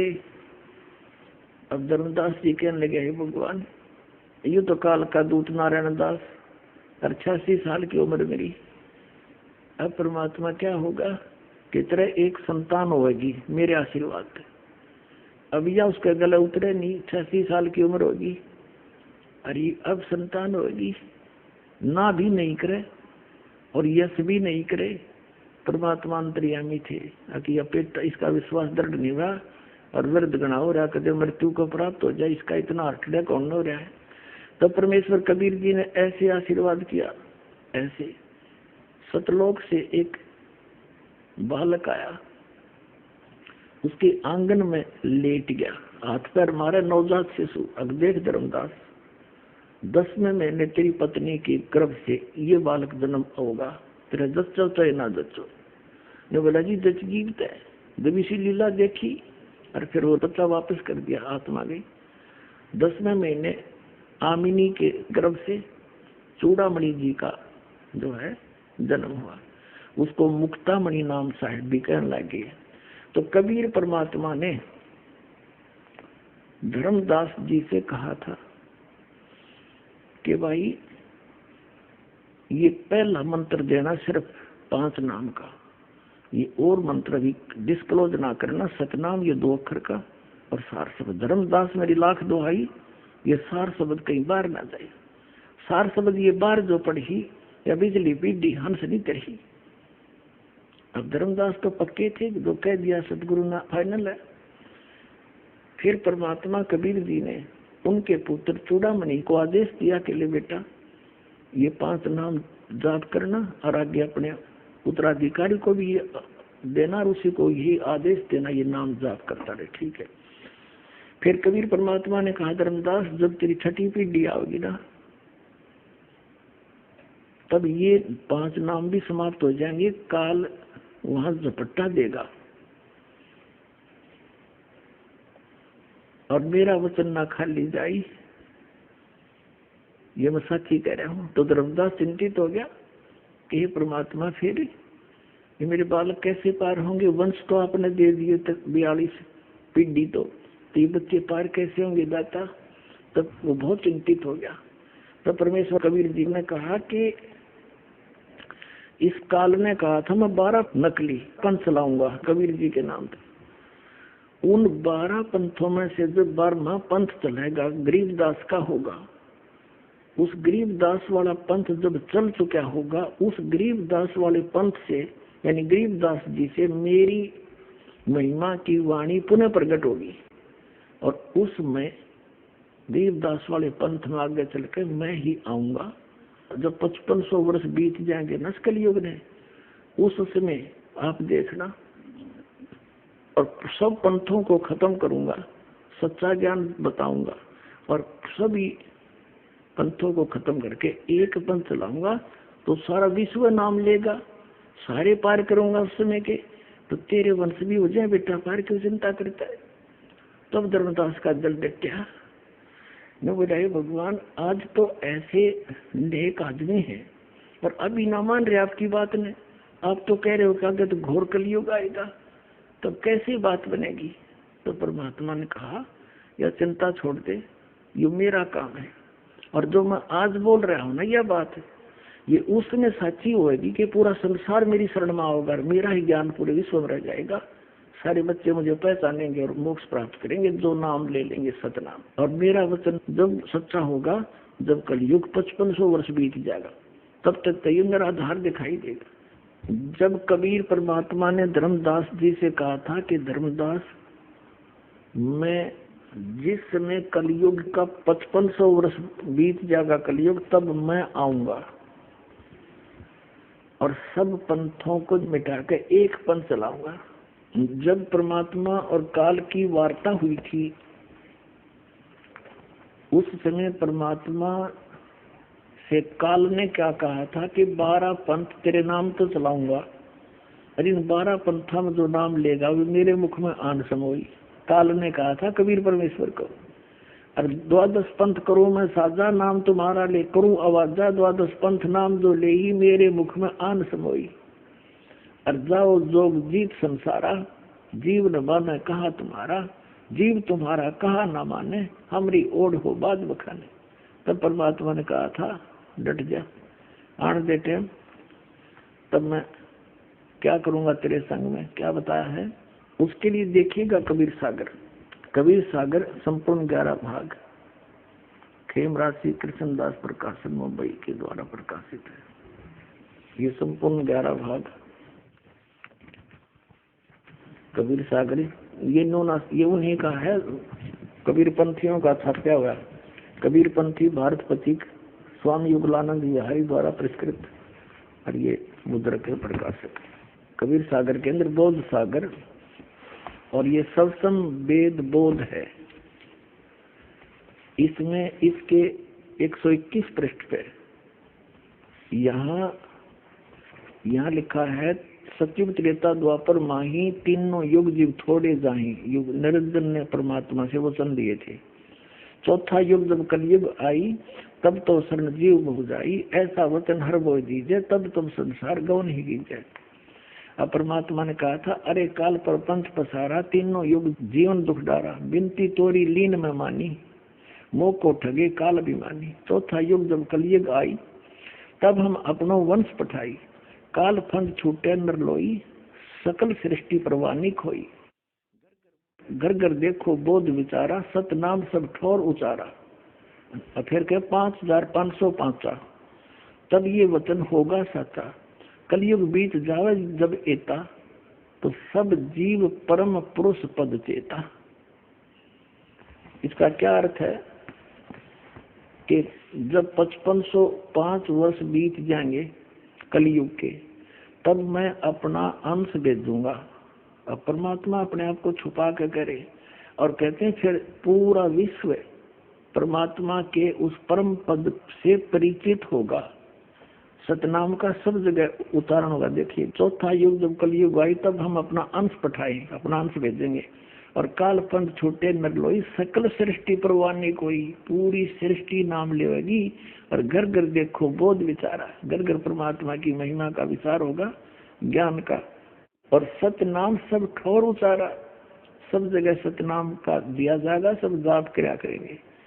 और 5505 जब ये वचन होगा सच्चा, कलयुग बीत जाए तब एता, सब जीव परम पुरुष पद चेता, यानी सभी जीव उस परमात्मा के परम पद के परिचित हो जाएंगे। अब पहले आपको दिखाते हैं वो 12 पंथ कौन कौन से हैं और कौन से पंथ में परमात्मा ने स्वयं आने के लिए कहा है। देखिएगा, ये है कबीर बानी नामक एक चैप्टर है, कबीर सागर में अध्याय है, बोध सागर खंड है, कबीर सागर ग्रंथ है, और कबीर बानी अध्याय है, इसके 136 पृष्ठ पे यहाँ देखिएगा। द्वादश पंथ चलो सो भेद, क्या बताया है कि द्वादश पंथ काल फुरमाना और भूले जीव न जाए ठिकाना, ताते आगम कह हम बाख्या वंश हमारा चूड़ामणि शाखा। प्रथम जग में जागो बरमावे, बिना भेद वो गंध चुरावे। दूसर सुरत गोपाल होई, अक्सर जो जोग दृढ़ावे सोई। तीसरा मूल निरंजन, चौथा पंथ टकसार और पांचवा पंथ बीज का लेखा। फिर सतनामी पंथ, फिर जीवा का पंथ, राम कबीर पंथ, फिर यो परम धाम की वाणी पंथ, ये चलेंगे। अब ये तो यहाँ इन्होंने प्रथम पंथ चूड़ामणि को नहीं दिखाया, प्रथम जागू दिखा दिया, ये गलत कर रखे ना। और यहाँ देखना, ये है बोध सागर का ही कबीर चरित्र बोध नामक ये चैप्टर है, अध्याय है। इसके एक 1870 पृष्ठ पे, ये 1870 पृष्ठ, यहाँ 12 पंथों को गद्य भाग में लिखा है। कबीर साहब के पंथों का वर्णन। प्रथम नारायण दास जी का पंथ लिख दिया इन्होंने, और दूसरा जागूदास, और यहाँ लिख रखा है न प्रथम जागूदास। देखो यहाँ इस कबीर बानी चैप्टर में 136 पृष्ठ पर प्रथम लिख दिया जागूदास, या चूड़ामणि को निकाल दिया, ये प्रथम चूड़ामणि है। ये अब हम आगे 1870 पृष्ठ पर कबीर चरित्र बोध में प्रथम नारायण दास जी का पंथ, फिर जागूदास पंथ, तीसरा सूरत गोपाल, मूल निरंजन का पंथ, टकसारी पंथ, भगवान दास पंथ, सतनामी पंथ, कमाली पंथ, यू कमाल का पंथ है, कमाल वाला, कमाली का नहीं, कमाल का, राम कबीर पंथ, प्रेम धाम की वाणी पंथ, और 11वां जीवा पंथ, और 12वां है गरीबदास पंथ। यू 12वां पंथ याद रखो, ये गरीबदास पंथ है, ठीक है। यहाँ क्लियर है गद्य भाग में, और ये है पद्य भाग कबीर वाणी 136 पृष्ठ पे, 136 पृष्ठ। यहाँ आगे हम फिर दोबारा द्वादश पंथ काल फुरमाना, भूले जीव न जाओ ठिकाना। इन 12 पंथों में काल का आदेश चलेगा, नाम चलेगा, ज्ञान चलेगा, अर्थात आगम कह हम व्याख्या। इसलिए भविष्य का बताऊंगा आपको। वंश हमारा चूड़ामणि शाखा, ये प्रथम चूड़ामणि है, इन्होंने गलत लिखा, थोड़ा सा फेर बदल बाद में किया है इन कबीर पंथियों ने। प्रथम जग में जागो बरमावे, जागो जोगो सूरत गोपाल वही है, टकसारी पंथ, फिर सारा ये सतनामी पंथ, और ये सारा वही है परमधाम की वाणी पंथ। और यहाँ आगे हम ये 10वां वध है परमधाम की वाणी। अब ये 11वां है वास्तव में, अब ये है 12वां। कहते संवत 1775 हुई, तादिन प्रेम प्रगटे जग सोई। संवत 1774 में गरीबदास जी का जन्म हुआ था, संवत 1774 वैशाख में। यहाँ गलती से 75 लिखा गया है, संवत 1775 हुई, ये 74 हुई होना चाहिए। तादिन प्रेम प्रगटे जग सोई, 12वां पंथ का प्रवर्तक तब प्रगट होगा। आज्ञा रहे ब्रह्म बोध लावे, कोली चमार सब के घर खावे, यानी वो भेदभाव कम करेगा। साख हमारी ले जीव समझावे, असंग जन्म छोड़ नहीं पावे। 12वें पंथ प्रगट हो वाणी, शब्द हमारी की निर्णय ठानी। 12वें पंथ में, गरीबदास वाले पंथ में, मेरी महिमा की वाणी पुनः प्रगट होगी। पुण्यात्माओं, गरीबदास जी की वाणी में, क्योंकि परमात्मा मिले थे गरीबदास साहिब जी को, 10 वर्ष के बालक थे सुडानी गांव में, वहां से सतलोक लेकर गए थे धर्मदास जी की तरफ, फिर वहां पे छोड़ा था। परमात्मा को मालूम था कि 12 पंथा में कबीर पंथ के नाम से काल घुसेगा और नकली जान देगा, मेरे नाम का नामो निशान मिटा देगा ज्ञान का। तो अपनी प्यारी आत्मा गरीबदास जी को ले गए, फिर वापस गोवा बना कर छोड़ गए। उन्होंने उस वाणी का आंखों देखा हाल लिखा जो दास के पास लग गया। तो यहाँ क्या बताते हैं कि कबीर साहब ने कहा कि 12वें पंथ प्रगट हवा वाणी और शब्द हमारे का निर्णय ठानी। ये 12 अस्थिर घर का मरम ना पावे, ये 12 पंथ हमी को जावे। यानी मेरी वाणी को 12वें पंथ प्रगट हो वाणी और शब्द हमारे का निर्णय ठानी। हमारे ज्ञान को वो कोशिश करेंगे समझने की, पर अस्थिर घर का मरम ना पावे, ये 12 पंथ हमी को जावे। गरीबदास वाले पंथ में भी कहते हैं मेरी महिमा की वाणी प्रकट होगी, लेकिन गरीबदास वाले इस ज्ञान को समझ नहीं सकेंगे, क्योंकि गुरु बिन काहुन पाया ज्ञाना, जो थोथा भूसड़े मूड किसाना। गुरु बिन वेद पढ़े जो प्राणी, समझे न सार रहे अज्ञानी। तो सतगुरु आवे दया करी, तो दया करी परमात्मा ने कर इस दास को। देखियो आगे देखो इसका निचोड़ कहाँ होता है। कहते बर में पंथ प्रगट हो वाणी, शब्द हमारे का निर्णय ठानी। पुनः वाणी प्रगट होगी मेरी गरीबदास द्वारा, और अस्थिर घर कामरब नहीं पावे, सथाई लोग सतलोक नहीं जा सकते। ये 12 पंथ कबीर कबीर करेंगे, और मेरी महिमा मेरे ज्ञान को मेरी वाणी को पढ़ पढ़ कर पंथ चलाएंगे, लेकिन अस्थिर घर सतलोक नहीं जा सकते। बर में पंथ फिर हम ही चल आवे, गरीबदास वाले पंथ में हम आगे चल के आवेंगे, और सब पंथ मिटा के एक ही पंथ चलावे। पुणात्माओं परमात्मा ने दास भेज दिया, सारा वो जो का तू देख ऐसा मान।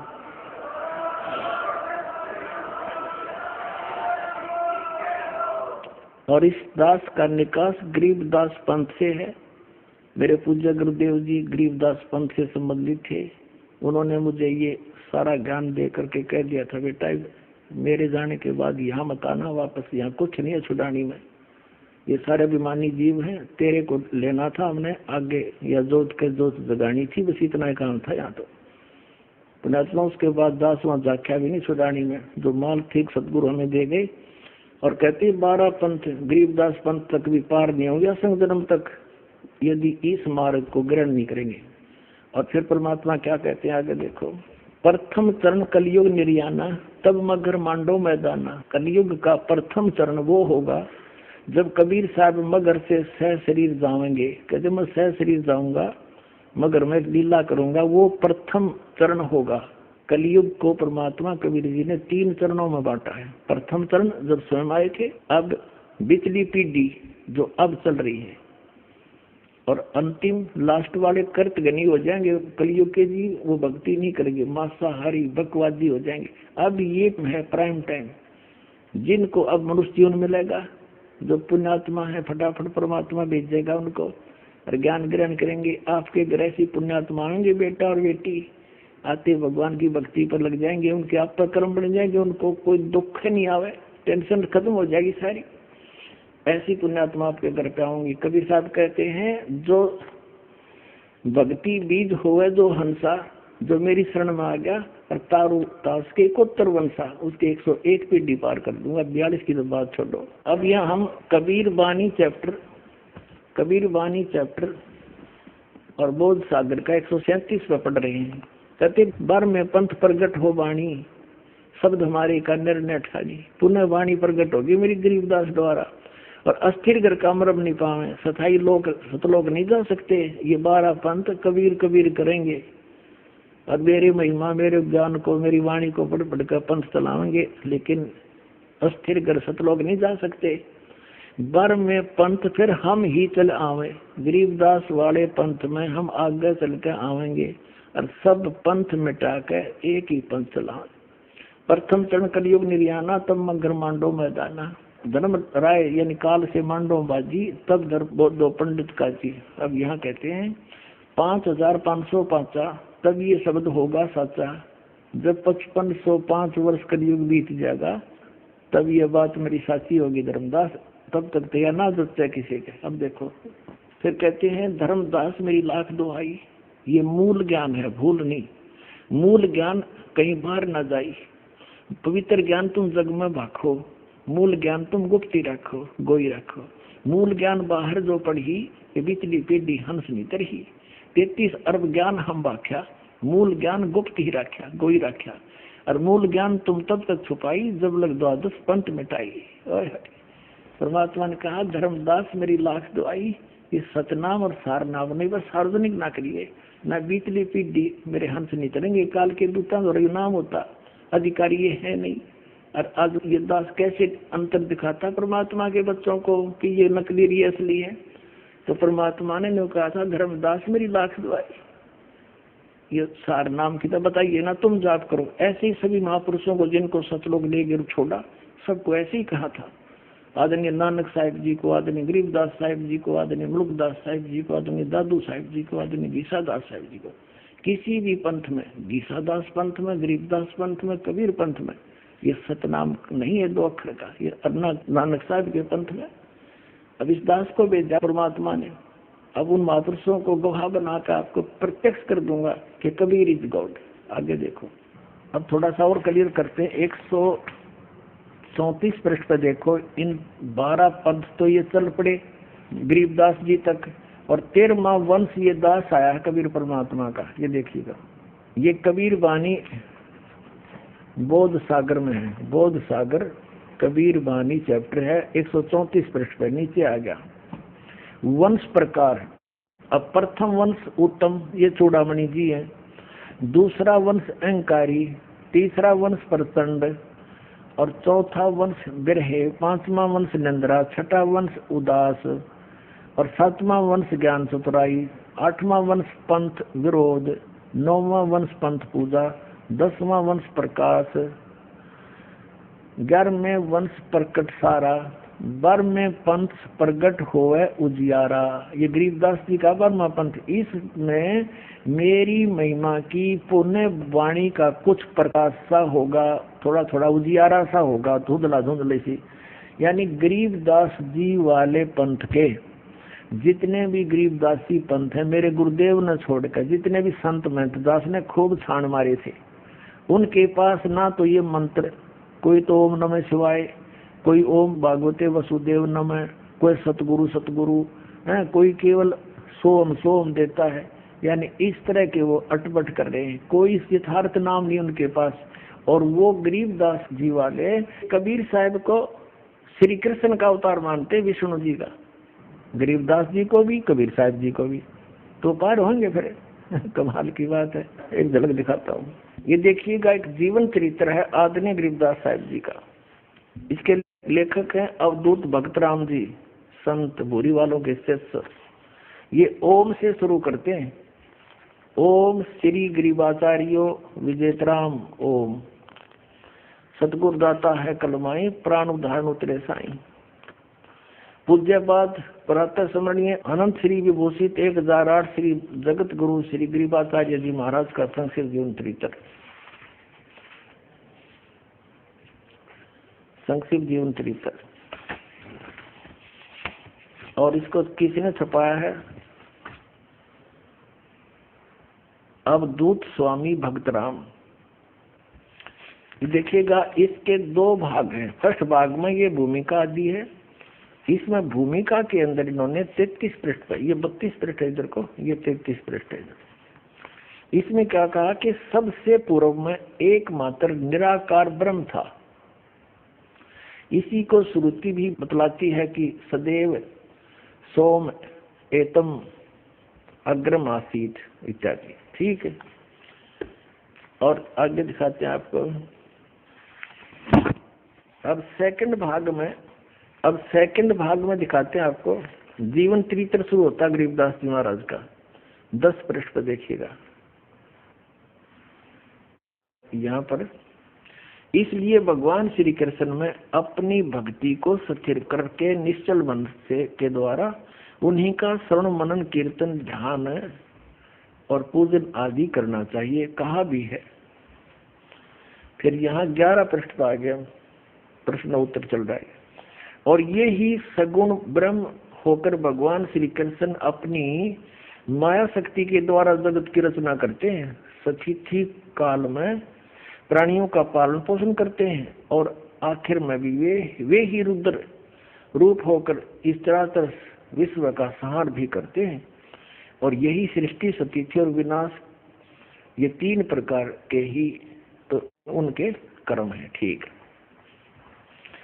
इस जीव लोक के अंदर जितने जीव हैं वे सब, श्री भगवान ने गीता में सब कह दिया है कि अर्थात इस जीव लोक के अंदर जितने जीव हैं वे सब मेरे ही अंश हैं, चाहे वे पशु हो अथवा पक्षी हैं, कीट पतंग हो, चाहे मनुष्य योनि में उत्पन्न हो, ये सब मेरे ही तो अंश है। अतः मैं उनमें से किसी भी रूप को धारण करके अवतरित हो सकता हूँ। अब तक मैं जिन जिन रूपों में अवतरित हुआ हूँ उनको सुनो। अब श्री कृष्ण जी के बारे में कह रहे, श्री कृष्ण जी कह रहे हैं यानी विष्णु जी कि मैं अभी तक किन किन के रूप में अवतरित हुआ हूँ। ये देखिए अब 12 पढ़ेंगे। जीवन चरित्र गरीबदास जी ये कहते हैं 1 नंबर पर अवतार हुआ हूँ सनकादिक अवतार, फिर वराह अवतार, नर नारायण अवतार, कपिल अवतार, नारद अवतार, यज्ञ अवतार, दत्तात्रेय अवतार, ऋषभ अवतार, मत्स्य अवतार, ऐसे नरसिंह अवतार, और फिर श्री कृष्ण अवतार और हरि अवतार, कबीर अवतार और गरीबदास अवतार और नानक अवतार। देखो इनकी अकल देखो कहाँ सेट कर रखा है। अरे परम अक्षर ब्रह्म कबीर साहब सारी सृष्टि के रचने वाले, गरीबदास जी वाले कबीर साहब को श्री कृष्ण का अवतार मानते, विष्णु जी का, गरीबदास जी को भी कबीर साहब जी को भी, तो पार होंगे फिर। कमाल की बात है। उन आत्माओं इस दास के विषय में आपको बहुत बार प्रमाणित किया है कि कबीर परमेश्वर जी ने इस दास को भेजा है। वो कंप्लीट कोर्स देकर संपूर्ण अध्यात्म ज्ञान, वो मूल ज्ञान है और सार शब्द। अभी तक ये छुपा के रखना था, जब तक 5500 वर्ष कलयुग नहीं बीत जाएगा तब तक इसको डिस्क्लोज नहीं करना था। और जब ये समय आया कबीर परमेश्वर जी ने दास को स्पेशल आदेश दिया, स्पेशल ला करके और कहा कि शुरू कर दे, मैं तेरे साथ रहूंगा, चिंता मत करना। अब समय आ गया इसको डिस्क्लोज करने का, तो वो अब डिस्क्लोज कर दियागा। अब कबीर साहब कहते हैं ये 12 पंथ अमी को जावे, ये कबीर नाम से जो पंथ चल रहे हैं कबीर साहब को मानते हैं, लेकिन साधना ठीक नहीं है और अस्थिर घर का मरम नहीं पावे। वो कौन से? ये 12वां पंथ गरीबदास जी का पंथ है। और 12वें पंथ में गरीबदास वाले पंथ में कहा कि गरीबदास वाले पंथ तक के व्यक्ति उस सतलोक नहीं जा सकते, असंग जन्म छोड़ नहीं पावे। असंग जन्म तक गरीबदास पंथ के भी असंग जन्म तक सतलोक नहीं जा सकते, क्योंकि उनकी साधना गलत है। क्योंकि दास ने गरीबदास पंथ की पूरी पद्धति का पता है। उसमें क्या नाम देते हैं? सबसे ज्यादा गरीबदास पंथ का फैलाव श्री भूरी वाले महाराज जी से हुआ है, जो पंजाब रामपुर के रहने वाले थे। और वहां से वो विकसित हुए गरीबदास पंथ में किसी संत से। उन्होंने कठोर घोर तप किए, जैसे आम ऋषि महर्षि किया करते थे, और सोहम का जाप करते थे, 100 बार हम अंदर। गरीबदास पंथ में एक हांडी में 2 पेट किए जा रहे हैं। संतों को जो लाल कपड़े ले लेते हैं, संत बन जाते हैं, उनको देते सोहम नाम, वो भी 200 बाहर हम अंदर। और गृहस्थियों को देते हैं ओम भगवते वासुदेव नमः, या ओम नमः शिवाय, या सतगुरु सतगुरु। कमाल के आदमी हो। सबने जाना वही है, संतों ने भी वही जाना। वो भी तो इंसान है, वो कुछ से मिनिस्टर लाग गए एक लाल कपड़े पहन के, जब ज्ञान उनके पास है ही नहीं। और ऐसे गृहस्थी ने भी वही जाना है। तो दोनों की एक का साधना होती है। ये मूर्ख बना रहे हैं, इनने तो काम कर रखा है। एक व्यक्ति गाड़ी से उतरा, स्टेशन पर जाना था उसने आगे। उसने सोचा कुछ फल ले आता हूँ, वो थोड़ा आगे चला गया। तब तक वो गाड़ी चली गई, दूसरी गाड़ी वहीं आकर लग गई। उसने जाना था अमृतसर और वो गाड़ी लग गई बम्बई जाने वाली। जिस स्थान से उतरा था उसी स्थान पर जो कंपार्टमेंट लगा था उसी में चढ़ गया, और ऊपर की सीट पर बैठा था। रात का समय था, ऊपर वाली पर चढ़ गया। गाड़ी चल पड़ी।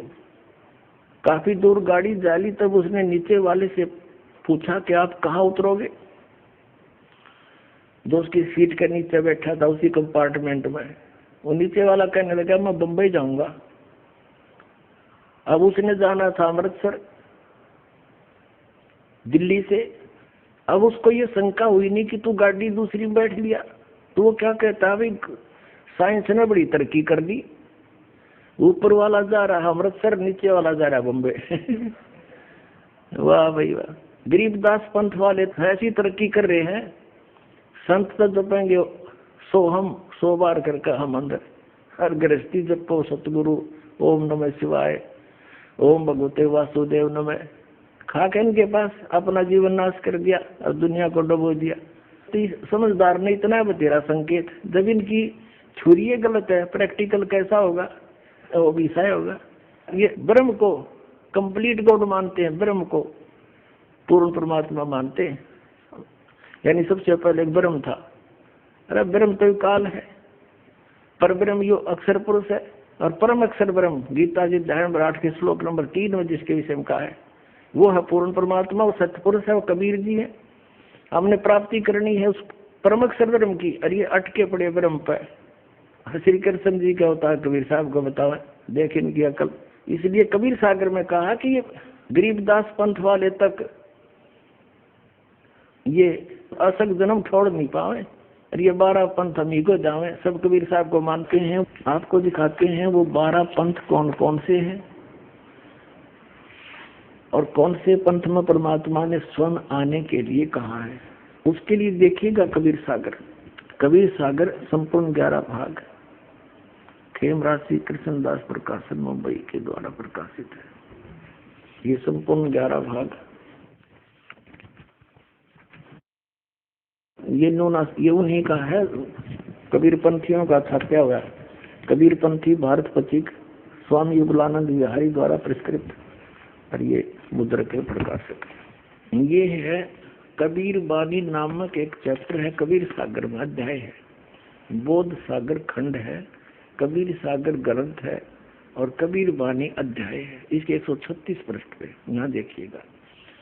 12 पंथ चलो सो भेद, क्या बताया है कि 12 पंथ काल फुरमाना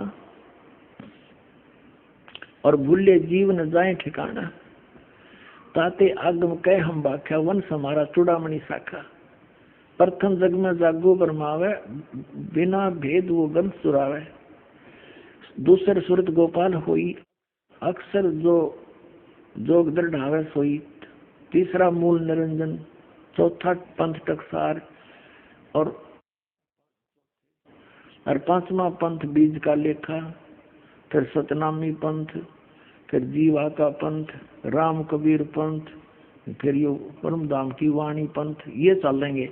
अब ये तो यहाँ इन्होंने प्रथम पंथ चूड़ामणि को नहीं दिखाया, प्रथम जागू दिखा दिया, ये गलत कर रखे ना। और यहाँ देखना, ये है बोध सागर का ही कबीर चरित्र बोध नामक ये चैप्टर है, अध्याय है।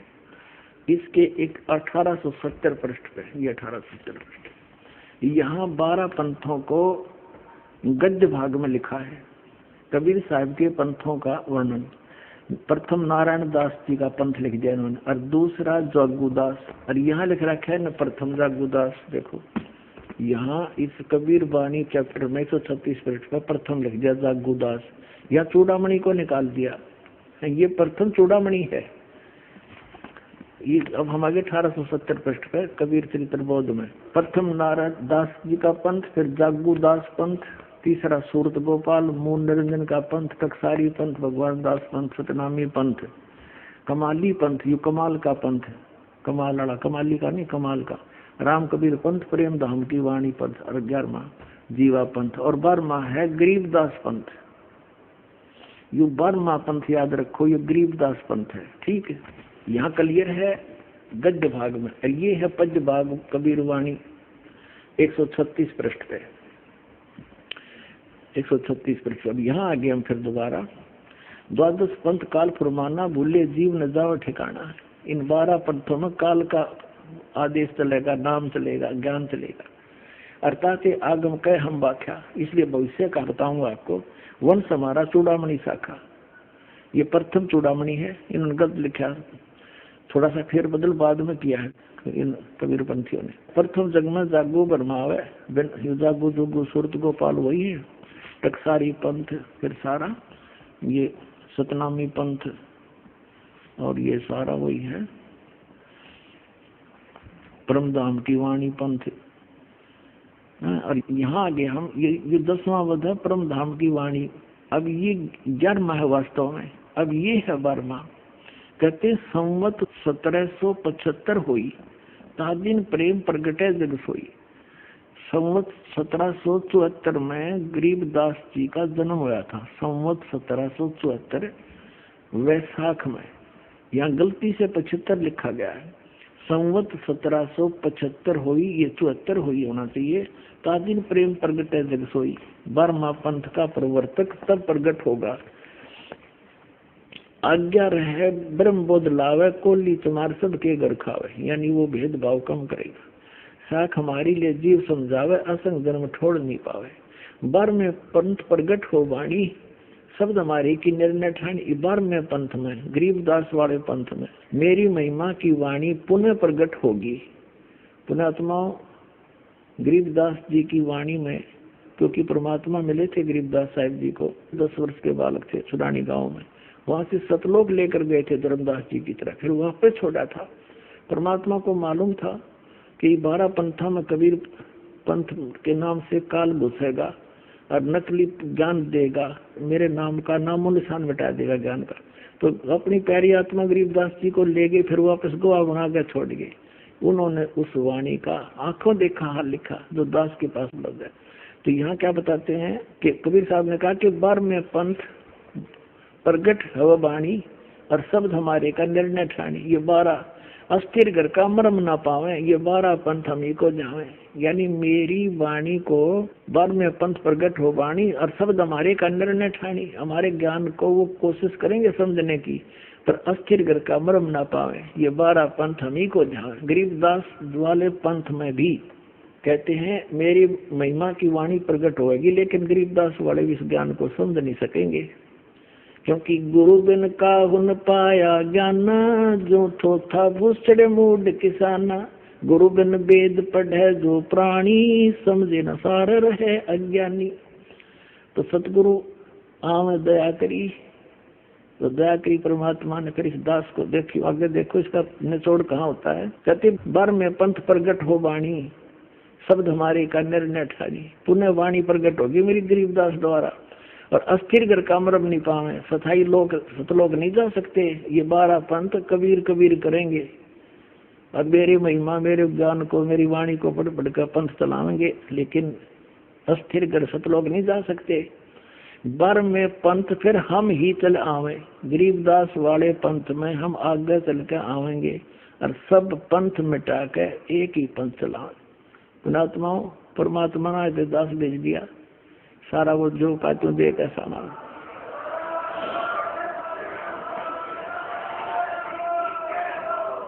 और इस दास का निकास गरीबदास पंथ से है।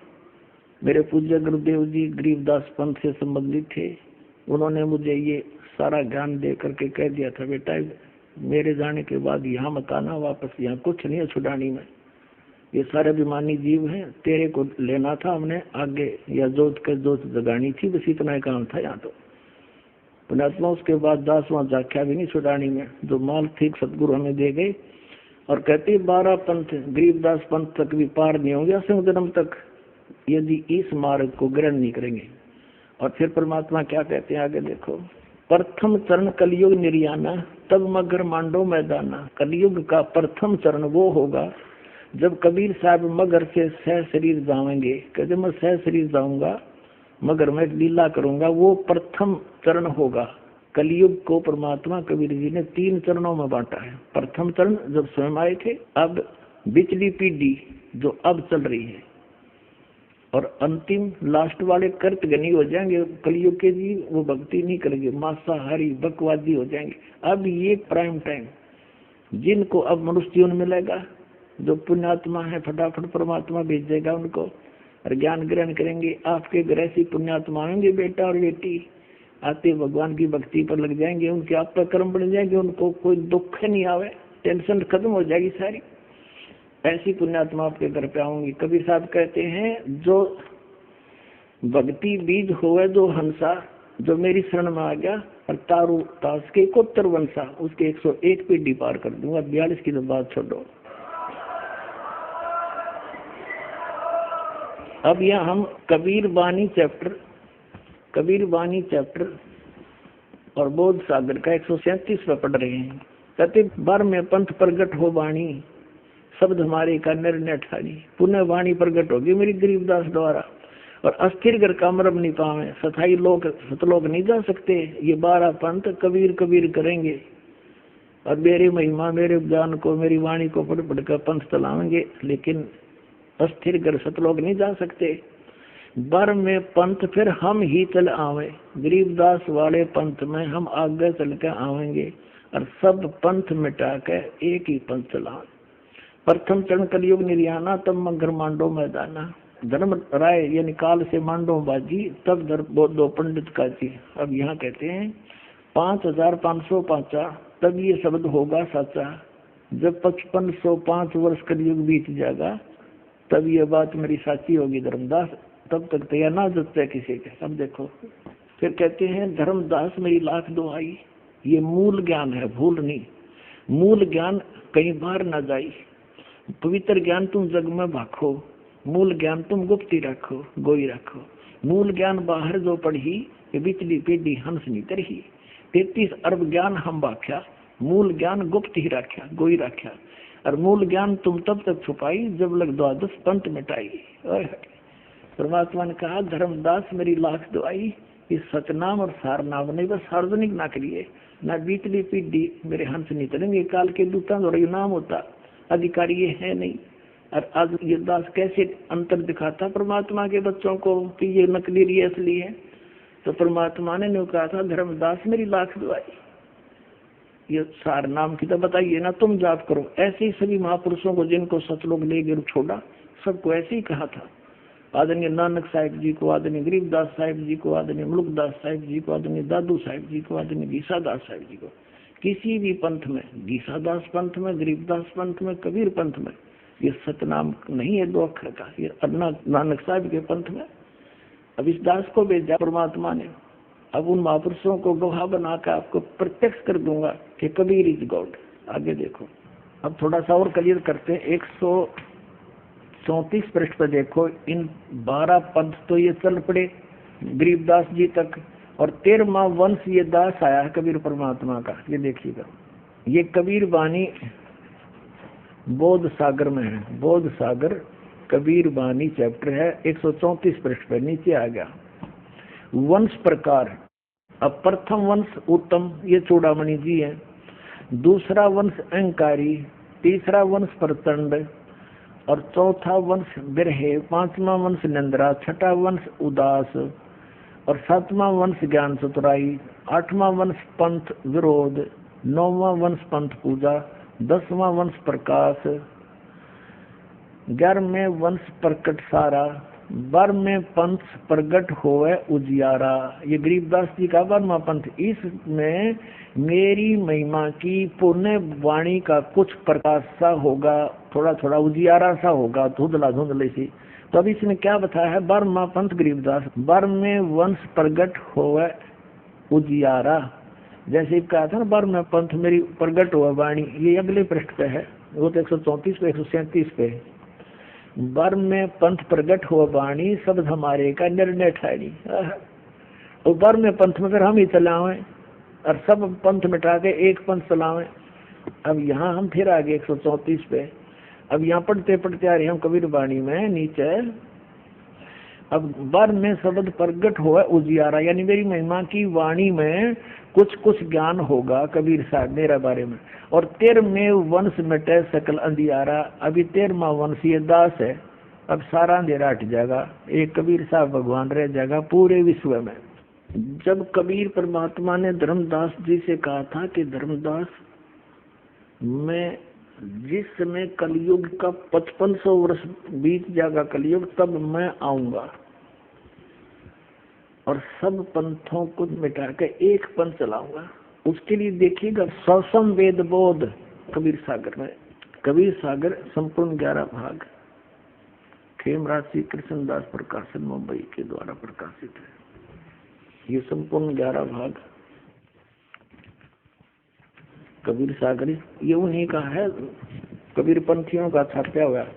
कबीर पंथी भारत पथिक स्वामी युगलानंद विहारी द्वारा पुरस्कृत, और ये मुद्रक के प्रकाशक। जब परमात्मा और काल की वार्ता हुई थी, उस समय परमात्मा से काल ने क्या कहा था कि 12 पंथ तेरे नाम तो चलाऊंगा, और इन 12 पंथा में जो नाम लेगा वो मेरे मुख में आन समोई। कबीर साहब ने कहा था 12 पंथ करूं मैं साजा, और नाम तुम्हारा ले करूं आवाजा। काल ने कहा था कबीर परमेश्वर को, और 12 पंथ करूं मैं साजा, नाम तुम्हारा ले करूं आवाजा। 12 पंथ नाम जो ले ही मेरे मुख में आन समोई। और जाओ जोग जीत संसारा, जीव न माने कहा तुम्हारा, जीव तुम्हारा कहा न माने, हमरी ओढ़ हो बाद बखाने। तब परमात्मा ने कहा था डट जा, आन दे टाइम, तब मैं क्या करूंगा तेरे संग में। क्या बताया है ये देखिएगा। बोध सागर, कबीर सागर के अंदर बोध सागर, और ये सबसम वेद बोध है। इसमें इसके 121 पृष्ठ पे यहाँ लिखा है, सतयुग त्रेता द्वापर माही, तीनों युग जीव थोड़े जाही। युग निरंजन ने परमात्मा से वचन दिए थे। चौथा युग जब कलयुग आई, तब तो शरण जीव बहु जाई, ऐसा वचन हर बोल दीजिए, तब तुम संसार गौन ही कीजिए। अब परमात्मा ने कहा था, अरे काल पर पंथ पसारा, तीनों युग जीवन दुख डारा, बिनती तोरी लीन में मानी, मोह को ठगे काल अभिमानी। चौथा युग जब कलयुग आई, तब हम अपनो वंश पठाई, काल फंद छूटे नर लोई, सकल सृष्टि परवानी खोई। घर घर देखो बोध विचारा, सत नाम सब ठोर उचारा। फिर के 5505, तब ये वचन होगा सच्चा, कलयुग बीत जावे जब एता, तो सब जीव परम पुरुष पद चेता। इसका क्या अर्थ है कि जब 5505 वर्ष बीत जाएंगे कलयुग के, तब मैं अपना अंश भेजूंगा। अब परमात्मा अपने आप को छुपा कर करे, और कहते हैं फिर पूरा विश्व परमात्मा के उस परम पद से परिचित होगा, उस भक्ति से, और सकल सतनाम का सब जगह उतारण होगा। देखिए, चौथा युग जब कलयुग आई, तब हम अपना अंश पठाए, अपना अंश भेजेंगे, और काल पंथ छोटे नर लोई, सकल सृष्टि परवानी कोई, पूरी सृष्टि नाम लेगी। और घर घर देखो बोध विचारा, घर घर परमात्मा की महिमा का विचार होगा, ज्ञान का। और सतनाम सब ठोर उचारा, सब जगह सतनाम का दिया जाएगा, सब जाप किया करेंगे। और कलयुग 5505, जब ये वचन होगा सच्चा, कलयुग बीत जाए तब एता, सब जीव परम पुरुष पद चेता, यानी सभी जीव उस परमात्मा के परम पद के परिचित हो जाएंगे। सबसम वेद बोध 121 पृष्ठ पर आपने पढ़ लिया था। 121 पृष्ठ पे यहाँ पर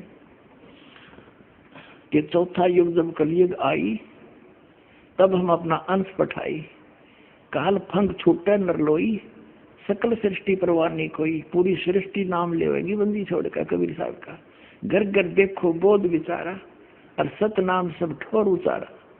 खुले तौर पर बताया जाएगा फिर नाम सब पुण्यात्माओं का सतनाम का, वो 2 अक्षर का नाम है।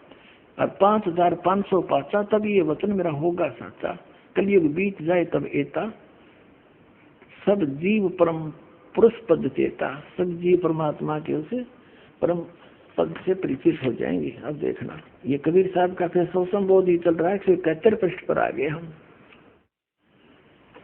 अपने आत्माओं, इस पर लिखा है 500 और 500 जब कलयुग बीत जाए, तो महापुरुष फरमान तब जग तारण को आए। कबीर साहब कहते हैं जब यानी 5500 5500 कलयुग बीत जाएगा, जब एक महापुरुष आवेगा। वहां तो उन्होंने खुद कह दिया हम चल कर आएंगे, तो बार बार नौके का मांगेंगे तो वजह नहीं, तो स्पष्ट कर दिया कि महापुरुष फरमान तब जग तारण को आवे, हिंदू तुर्क आदि सब जेते जीव जहान, और सत नाम की साख गए ये पावा पद निर्वाण। पूरे जितने भी जीव हैं, हिंदू हैं, मुसलमान हैं, या कोई सिख है, कोई भी आगे जो चलेंगे सारे जितने भी जीव जहान में, और जो सत नाम की साख ले वो पावा पद निर्वाण। निर्वाण माने मोक्ष पद प्राप्त।